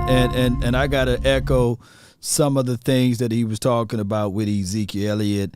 Shout out to the Outlaw Cowboy. They got some fantastic stat lines up here, and I'm going to try to read them out just to make some people mad, right? And then I'm going to have Punt Dexter. He's next, man, so hold tight, Point. And give me 1 second while I find this button right here. But appreciate everybody for jumping in, and thank everybody for being part. If you guys are still watching right now, hit the like button before you go. All right, so here we got right here. Shout out to the Outlaw Cowboy. Here we go. Let me see if I can get in on this one right here. Oh, man, hit the wrong button. He can hit the back button right here. All right, so through 88 games, Ezekiel Elliott, can't even say Ezekiel Elliott. I got to say that man's name right. Through 88 games, Ezekiel Elijah Elliott has a higher career scrimmage yards per game, 109.4, than the following running backs. That's Marshall Faulk, LaDainian Tomlinson, and Eric Dickerson. Let me know if those guys wearing gold jackets, by the way. The only players ahead of him that played 88 or more games is Jim Brown, Barry Sanders, and Walter Payton. Let me know if those guys got gold jackets. So we already know that in the last 3 years that this been a pass-first team. They've been ripping out the philosophy of the team. And I'm not gassing up Ezekiel Elliott. We can see some drop-offs in his run. I'm not silly, right? Right? Nevertheless, the drop-offs, how they happen, how did they occur? Well, we can argue that the offensive line in shambles, the creativity from the offensive coordinator. So you can only imagine what Ezekiel Elijah Elliott would do if we had an offensive coordinator who had some of mama's cooking on him. Right? So that's all we can't argue against facts, right? We can't. So let my guy in, man. Point Dexter, you live from the 409. What up, my brother? Nothing to it, man. Talk to me. Hey, man, you know what? I do have to echo Coach. Something I've been talking about since last year. You know, we talk, on the podcast and everything like this, and we talk about what we would like to see. Right. And yes, it was said last year, and you can look up the stats if you like. Efficient offense, two backs have the best success in the offense that we've had over the years. We just haven't used it enough. Right. Having Zeke and Pollard on the field at the same time, man, that would be great. And, me, like I say, some of the things that I wish they would call in AP for a cup of coffee. To have Zeke, Pollard, and AP on the bench. I really think he has a little bit more in his tank and I think you can get him for like a minimum, get him on the field, and that would be a great three-headed monster, changing them fellas out. And when we went to that thing about Timmy Fehoko, don't even know if the man gonna make the team, and it was talking about him being as an H-back, tight end, whatever. Hybrid, yeah. The NFL is trends, and the best trend they have as far as offense confusing the defense is not different formation, is different personnel in the formation. They run some of the same plays, but they use different personnel, with the Debo. Right. Might be a wide receiver, might be an H-back, might be that they might run the same play, but you have to watch where Debo is. Right. But even though they're running the same plays, Big facts. And that's something that confuses the defense. It's not so much as the different plays, it's the different personnel you can put on the field at different spots on the field. And when you got Pollard and you got Zeke, you can put them in a whole lot of different spots on the field to confuse the defense, plus using motion, and like we said, the defense is going to dictate. We hope to be a defensive team with an offense that's, that can be successful in holding the ball, because, we're going to shorten the games. That's what we're trying to do. We're trying to shorten the games, play that tough defense, and be in every game. And if you're in every game, you can win every game. If you're in every game, you can win every game. Yeah, I've watched somebody comment earlier and said, hey, Law, if we just make our kicks, we win 3 more games last year. Yeah. Yeah, so winning 3 more games will put us the number 1 seed in the National Football League on the NFC. So, yeah, you're right, man. If you can be close in the game, you can win the game. So I appreciate your assessment, fam. Appreciate you, man. All right. All right, take it easy, Cat. Anytime, Smooth. That was a good call from him, man. Point Dexter, that's my dog, man. Cowboy Nation. So what we gonna do? The conference has been locked. We're gonna knock down these 3 callers that's in the chat, right? Well, in the lobby area, and then we got one little snippet of audio if we want to continue to go. For this mini marathon show. I always do marathon with you guys, man. This is what happened. This morning I woke up, my internet was shot. It had like a outage in my area. So I went live on my phone. Shout out to those who watched via phone. Appreciate you guys. So the quality wasn't where I wanted it to be, but I still got some content out, right? I still talk to my people. And then I scrambled throughout the rest of the day. Since, my office, we 100% virtual. So with no internet, there's no law, right, at the office. So got a chance to do some things and everything like that. And the moment I got home, that was the first thing I did was talk to y'all beautiful people. So I really appreciate you guys. My dedication is through the roof for you all. And I'm glad that you guys are here watching along the way. So we got the 970, you live. Hey, Lost. This is Warren from the Four Corners. Four Corners. What's good, Warren? Talk to me, man. Hey, not much. Hey, I got something to throw by you. Hey, we got the first 2 games at home, don't we? Yeah, we do. Now what happens? I'm just saying, I don't know. What happens if we win them first 2 games? We going to the Super Bowl, man. We going to the Super Bowl. No, I'm just joking. But we going to be crunk. The odds, after if our defense, if we win them first, yeah, exactly. If we beat Tampa at home and beat Cincinnati, or even losing, let's say we beat Tampa and lose against Cincinnati, then we go on a winning streak. I don't see why our defense can't, at the best, can't be 5 or even better. With that schedule. I think our schedule's set up so good that we actually could win every single game this year. Oh, wow. If we win the first 2 games. Yeah. If you knock out the first 2. Honestly, yeah. That schedule right there, what you're looking at, that's set up for an undefeated season. Ooh-wee. Don't you feel something? or even 15-2. I can feel you with that, if we beat Tampa, I got a good feeling we're going to upset. I don't think it's an upset. I think we're because we came close to beating them last year at home. Yeah. At their place.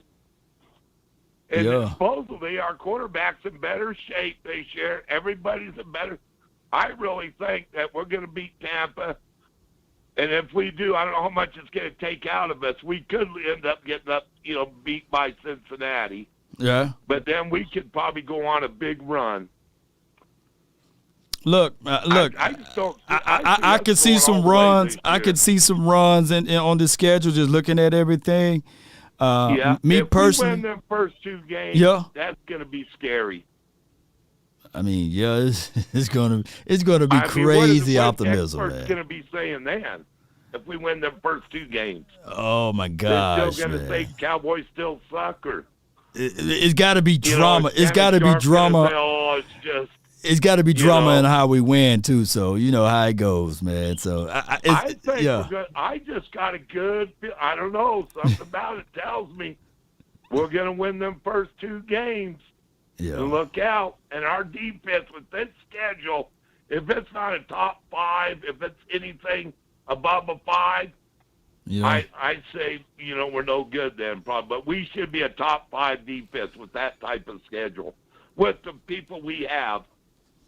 Yeah, I mean, with the schedule, that Texas schedule we're playing, with everybody. Let me pull up the schedule again for everyone, and shout out to my guy Warren. This is a good situation. If we beat Tampa, that's going to be a big moral boost. And I believe our team thinks we can. I know we can. We almost went to their house last year and beat them. Yup. If it wasn't for the aficionados, there's no reason, and there's no reason why we shouldn't beat them. We got them in our house, man. I don't know, man. It looks like to me we could easily be 15-2 or 17-0 with the number 2 defense or number 1 defense. Man, I'm feeling you, man. Look. I'm pumped. Yeah. I'm pumped. I'm not finna refute. What you said. Hey, and thou shall decree a thing, and it shall be established. So, let's keep talking and spitting it out to an existence. So, I really appreciate you so much for calling in to the channel. You're very welcome. I appreciate listening to you. Anytime. I listen to you every day. I've been listening to you for a year or 2 now. I listen to you and Mark Combs every day, and I just finally decided to call in these last couple of months. But, hey, you guys keep up the good work, and you're doing great. Let me hear "Go Cowboys" before you roll, though. Let me hear. Go Cowboys! Yeah, baby. Let's go, boys! Woo! Yeah, baby. I'm trying to hold it in. I don't want to get too loud. Where's the kids and everyone start running in here? Oh my gosh, man. Hey. Optimism season, baby. I love it. Oh, my goodness, man. 860, you live. Yes, Law is VIP, baby. Yeah, sprinkling some of Mama's cooking over here on the mic, That's man. Right. Come on with it. That dirt. Yeah. That good. Yeah, good. But I got 3 points to make, Law. First, I need all the Cowboy Nation just to woo-saw. Just to breathe in. Hold on. Before you make your points, should I take my Kool-Aid down or should I keep my Kool-Aid up? No. Keep that Kool-Aid up. Oh, okay. I got Kool-Aid right here. I'm going to need some of that hood Kool-Aid. I need that red and blue mix. This all blue Kool-Aid here today, though. But go roll with it. VIP. Yeah. But anyway, Law, I see this. I think one point that Cowboy Nation forgets is Zeke is better after his 20th carry. Zeke hasn't gotten to that point. OC needs to realize what's our record when we're running the ball over 30 times, Law? Remind these people, Law. We 30-0. We 30-0 when we run over 30 times. 30-0. Okay. So 30-0. So I'm no mathematician, but that sounds like we need to stay on the left side of that. So 30-0 means we need to run the ball more. We need to go ahead and get Big T and Sizzle to bounce somebody out the club and get a big nasty time. Oh, I got you. You said the word, so Mr. Nasty Kind. So let's go with it. Yeah, that 34th Mr. Nasty quarter. Kind. Yeah, get him, Zeke. Get in that big, that's what I'm talking about. So we get to that 34th quarter, you know what? My OC impressed me last year. He ran the full wishbone. Us real football heads know what that full wishbone is. Yeah. We need to bust that full wishbone out in the red zone. When we get inside that 10, bust that full wishbone out. Put TP, put Zeke, put Big Boy in there, and what? And we big bodying somebody out the club. That's it. It's Mr. Nasty Kind. Our red zone issues. Yeah. My third point is this. Our defense will be top 3. Tom Brady, I'm telling you right now, Micah Parsons has been studying you all year, all season. You're his first L. He never digested that well. Trust me. Tom is we will be undefeated until our bye. I don't want us to go undefeated because I want us to have a hiccup so we can learn from our hiccups. You learn more from your mistakes and your failures than you do your wins. Yeah, you're right. So I want us to have one of those hiccups during a run. But I see us at 15-2, Law. I really do. Studying this, I see 15-2. I see it all day. And like I said, if our defense will come to play, that will give us 2 to 3 more possessions. If the OC use those 2 to 3 more possessions correctly, trust me, Law. Yo, I'm a single father, Law. I'm making a game this year. Me and my son will make a game. I want that Cowboy experience. I'm drinking a Kool-Aid. I'm swimming in a Kool-Aid. Swim in it. Go. No. Hey, Law, how about them Cowboys? Woo! Go, Law, let's get it, Let's go, baby. It's VIP, baby. Yeah, baby. Hey, let's go, man. Appreciate you, bro. That's what I'm talking about. Yeah, that's MVP VIP. That's what I'm talking about, man. So back-to-back callers that's on fire. Back-to-back, baby. We pushing this thing back-to-back, baby. Oh, my goodness, man. Can the last caller put the cherry on the top? Can he really sprinkle some of mama's cooking? Shout out to my guy who actually coined that phrase there, Kwame Brown. But can he sprinkle some of mama's cooking over here too? I got MJ from the 206. You in the mix. What's good, MJ? What's up, Law? How your day, man? Man, I'm well, man. Let's go with it, man. What you got? Hey, hold on. Before we start, should I put the Kool-Aid down or should I keep it up? Keep the Kool-Aid. Oh, keep the Kool-Aid up. Every word for a second. I said, look, I don't know, man. But go ahead, MJ, man. Hey, but now, them callers, all the callers, they call in beautiful, man. Good attitude. Right. You got the same attitude I got, confidence. I don't give up until the last game of the year. We either in the Super Bowl or we not. Start all over. I don't care. I don't care if it's 50 years before I die. I don't care. Good job, all the Cowboys. Them the real Cowboy fans. Yeah. You know, play that for me, Law, the Crybaby. Play that one more time.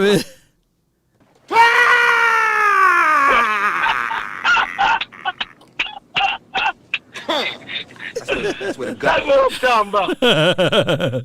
I love that, man. And there's some good fans. Now, those are real Cowboy fans. And I ain't going to lie, I'm thinking just like them because I'm looking at the schedule. Okay, let me pull it up. Man. Go ahead, talk. Man. I think they can win 14 to 15 games. Yeah. I'm telling you. And I think we're going to have a top 5 defense. Because remember I told you, the linebackers are fast. Yep. Yeah, I remember I said I picked 50 sacks. Make sure you keep that down. I got it, man. And I'm going to try to find you a Sean Lee jersey for 50 too, if that happens. 50 sacks. If we get 50 sacks, the fans going to call. So it's going to be, they're going and they still gonna get a lot of interception. It's gonna be so much pressure because they don't know. The good thing, they ain't gonna know where the missile coming from. I call him the missile. That's our boy. We got to do that. That's the missile. They ain't gonna know where he coming from. And when you got the other linebackers that run 4.4s, 4.5s, I mean, them quarterbacks gonna be getting sacked. Bam, backside, knock, fumble. Yeah. So, you think darkness is your ally? Go ahead with it, bro. I feel real good about the Cowboys this year. Like he said, Coach broke it down. Coach Marv, Coach, yeah. Coach Marv, you listen, man, that is a cold-blooded concept. And that's the same thing I was saying. Run that ball and stop that run, we'll go to the Super Bowl. We'll have a chance to go to the Super Bowl. And you remember, and they kept trying, the Cowboys had the third best offensive line, people. Don't listen to the other crybabies that say they like the Cowboys. They kept trying to make excuses because when you had 66 at right guard, he was blocking good. When they put him at left, he did okay, but he wasn't doing as bad as Connor Williams. Yeah.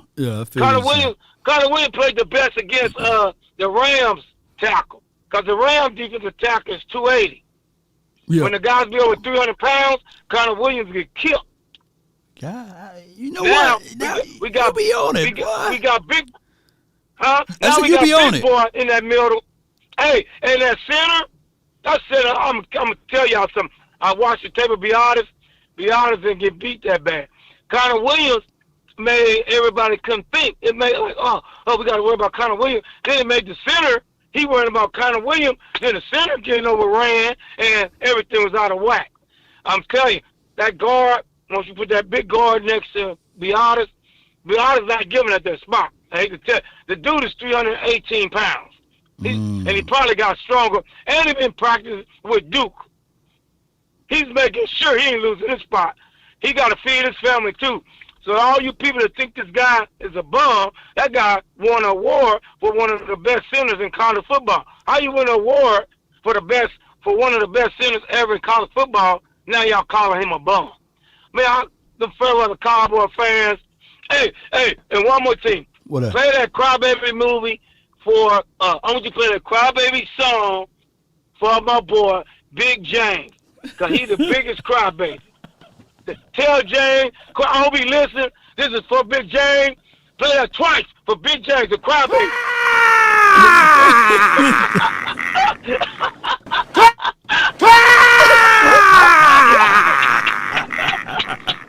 Now you gotta call in. You gotta call in and speak to Big Game Jay. That's my dog. I want to. That's my dog. So hey, I'm gonna set up. I'm gonna set up. Please. You know what they do in that Mafia? They say we gonna have a what they call it? Y'all put it in the chat. What they call it? A sit down. What they call it? A sit down. I'm gonna have a sit down. I'm gonna have a sit down. Sit down. I'm gonna have a sit down with you. What they call it? The Mafia when they had a sit down with all of them. I forgot what you call it. But yeah, we need to have that sit down because I need to jam Big James up because Big James. Everything is so, Big James, because Big James players didn't get picked up. They didn't want Big James players.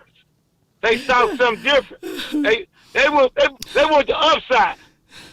Big James players, I guarantee you, I guarantee you, Big James did not go for Parsons. He did not want Parsons.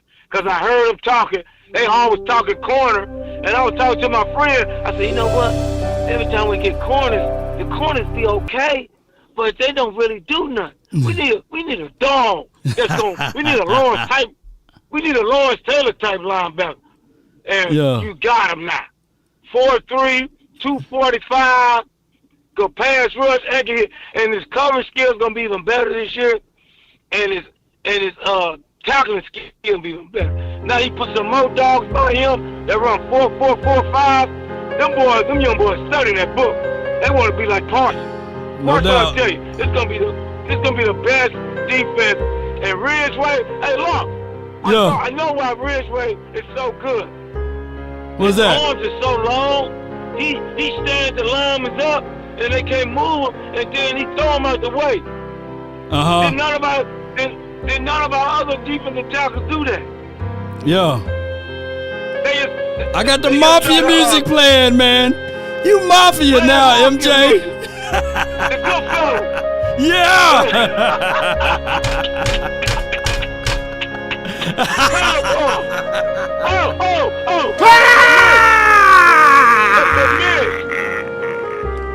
We gonna sit down with the commish.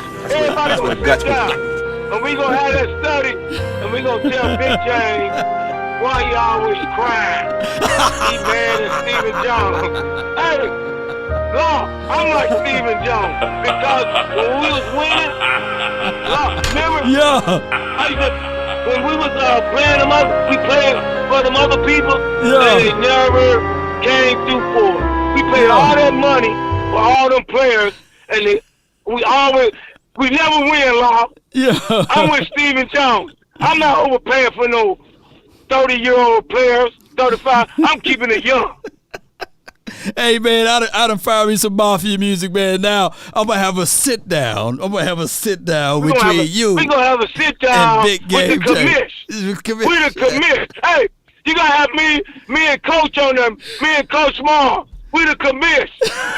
We're going to be, we going to let them know when they try to go against But it. MJ, with all due respect, though, you better come with all of your homework. Big Game James don't bite his tongue at all.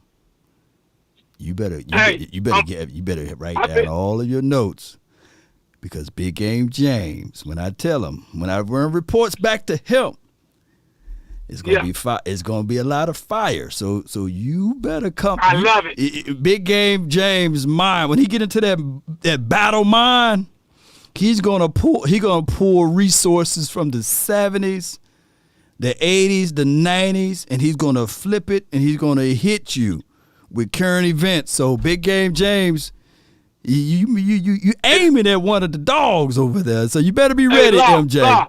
In the 70s, we had that running game with Dorset.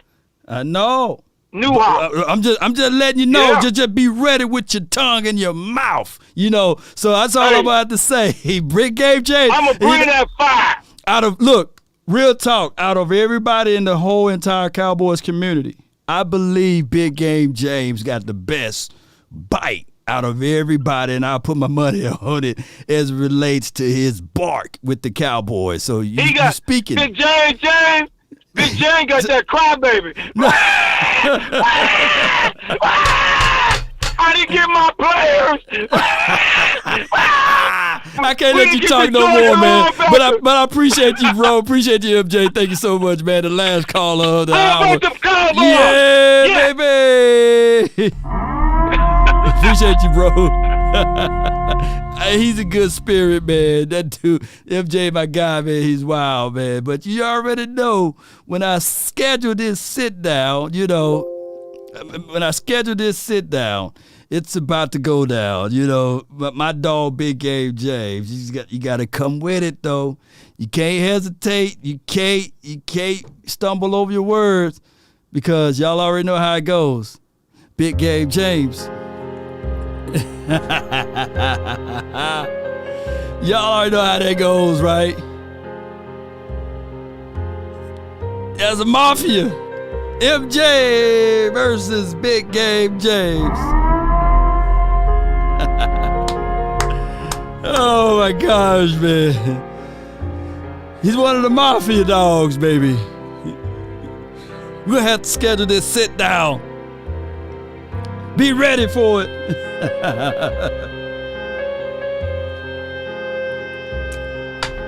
Shane says that Big Game does a lot of complaining. Yeah, but it is what it is. He ain't gonna want this Kool-Aid. He ain't gonna want this Kool-Aid right here. You better write that strip. You right, Will. He better be ready.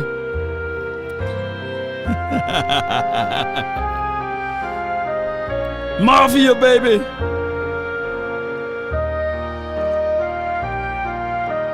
All right.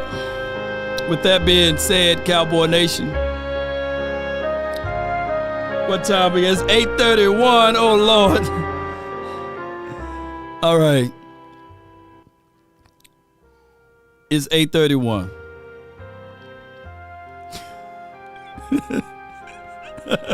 Scarface. Oh, my gosh.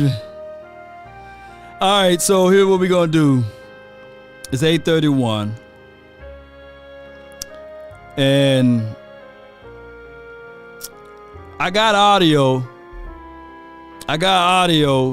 of those boys, and I normally cut this show up a whole lot earlier. But what we're going to do now is I'm going to play this audio, then we're going to bounce, okay? We're going to play this audio. Let the music continue to go then, you know. Let the music continue to go. Where we at? Here we go. Here we go. Here we go. Where my boys at, man? Oh, I don't have it on repeat. Here we go. Y'all want to hear that track one more time? Godfather. Let's listen to this one more time. Keep that thing going. Somebody give me my like report. I seen about 100 people left the building. Y'all want me to keep going? Or y'all want me to do this tomorrow? Let me know. Let me see that like report. Shout out to you, the Twin Empire.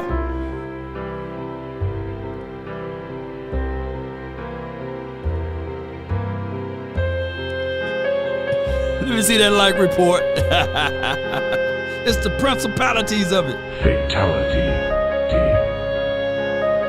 Come on, man. We get 300 likes, we'll go ahead and go and play this audio.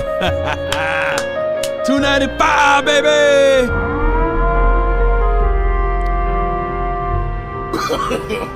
No.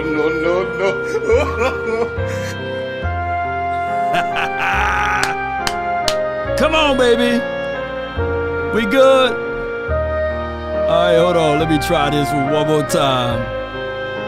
Big Game James coming. We got to set up a sit down. MJ versus Big Game James. Y'all be sure to reach out to Big Game, timestamp it. And I'm neutral, right? I'm neutral. Because I'm going to fight Big Game James the way I fight him. But MJ, he going to fight him the way he fight him, right? Oh my gosh, man. Here we go. Cause somebody at the end gonna. He needs some milk. This is crazy, Cowboy Nation. This is flat out crazy. All right. Let's go play this audio, man. Appreciate everybody for jumping in. Hands down in the division. Let's go. Absolutely not.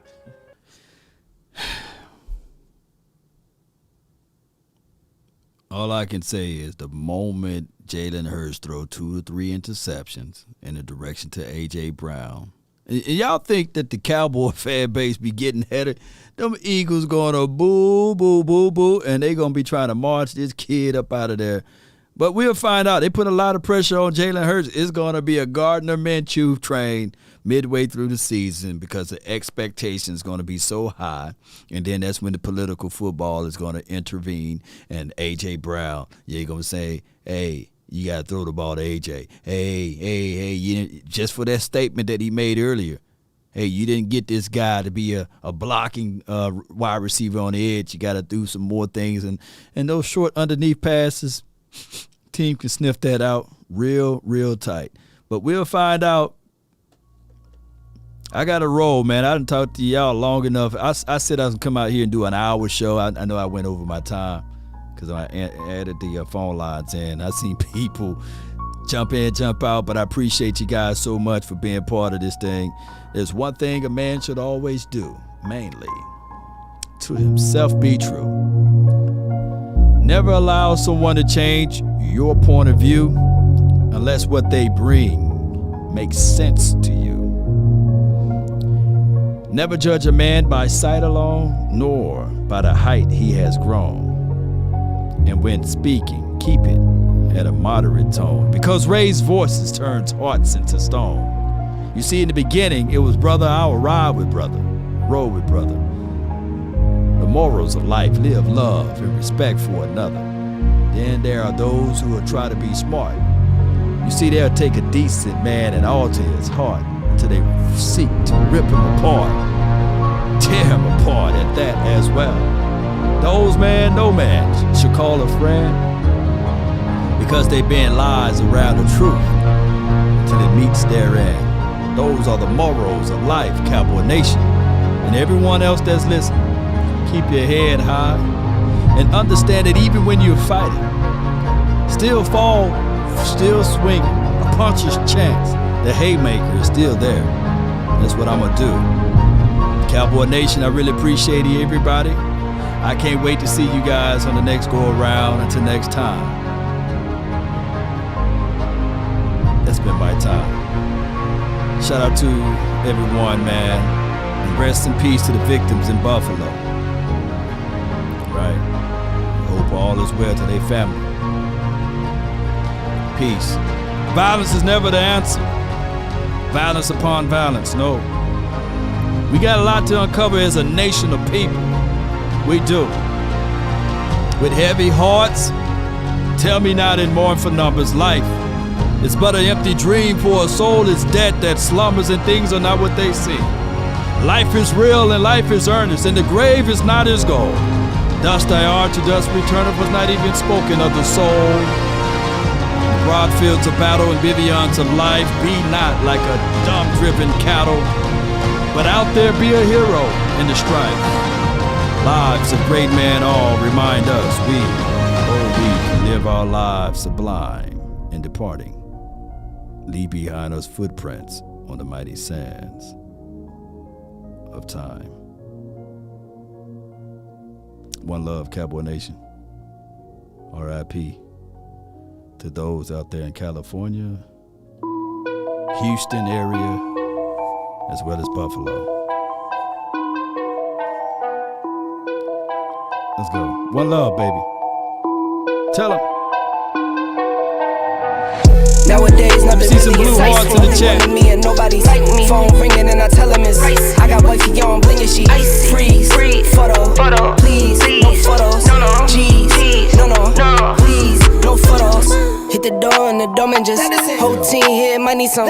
Still young, but I move like a new deal to my lawyer. If you're down in my management, I'm just warming up, wait till I old producers saw the numbers one. Different colors in my baggy light.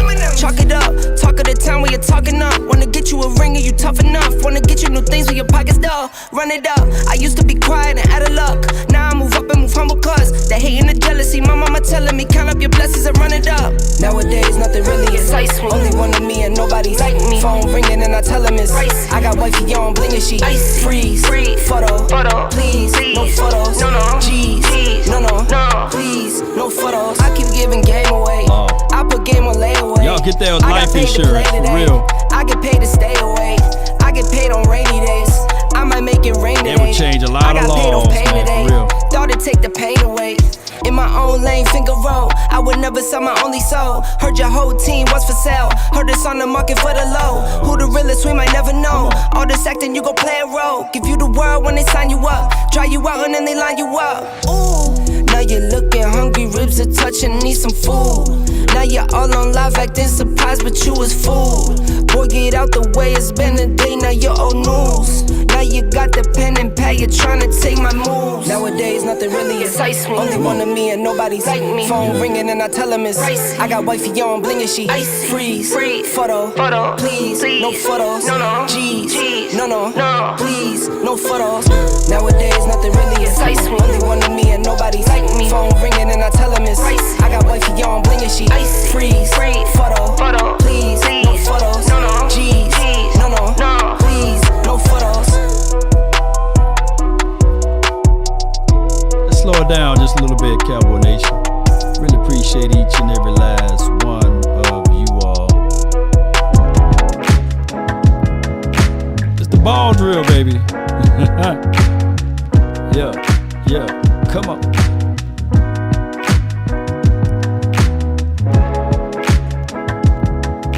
Key to the game is keeping everything in the cylinder. Don't don't have a narrow base. Keep your arms inside. Let's go. Take a drag of my cigarette. Breathe me out, breathe you in. Yeah. Take a bite of my burger, babe. Save the last bite for you. And you. For you. Ooh. Don't let the street lights hit you all alone. It's dangerous. You know it's dangerous to go alone. The longest episode in life. Law Nation. Can I be your player too? I'll follow wherever you go, whatever you do. Player too. Boy, handling that ball. 7 years of a perfect love. I play this to relax my mind. Another one. And another one. And another one. That third eye gonna open up out of the wild. 7 wonders all in one. Shout out to all the third eyes. All in one. Don't let the street lights hit you all alone. You know it's dangerous. Meditations. Go alone. Heart, soul, and mind. Don't let the street lights hit you. Can I be your player too?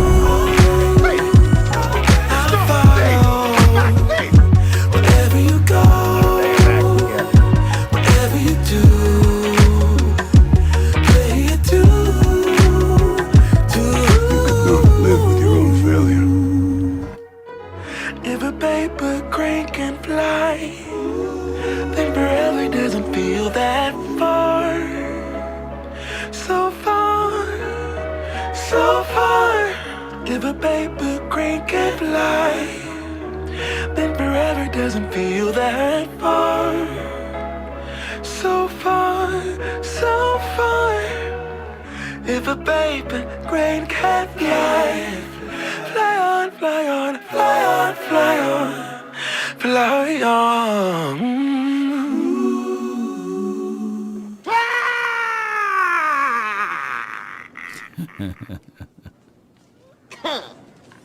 That's where the guts went. Just dropped them. Now, so the cocaine's happening. When does that crack come into play for you? You could not live with your own failure. Oh, you think darkness is your ally? Simply because you don't have evidence that something does exist does not mean that you have evidence that something doesn't exist. Well, what I'm saying is that there are known knowns and that there are known unknowns, but there's also unknown unknowns, things we don't know that we don't know. Yes, indeed. You merely adopted the dark. I was born in it.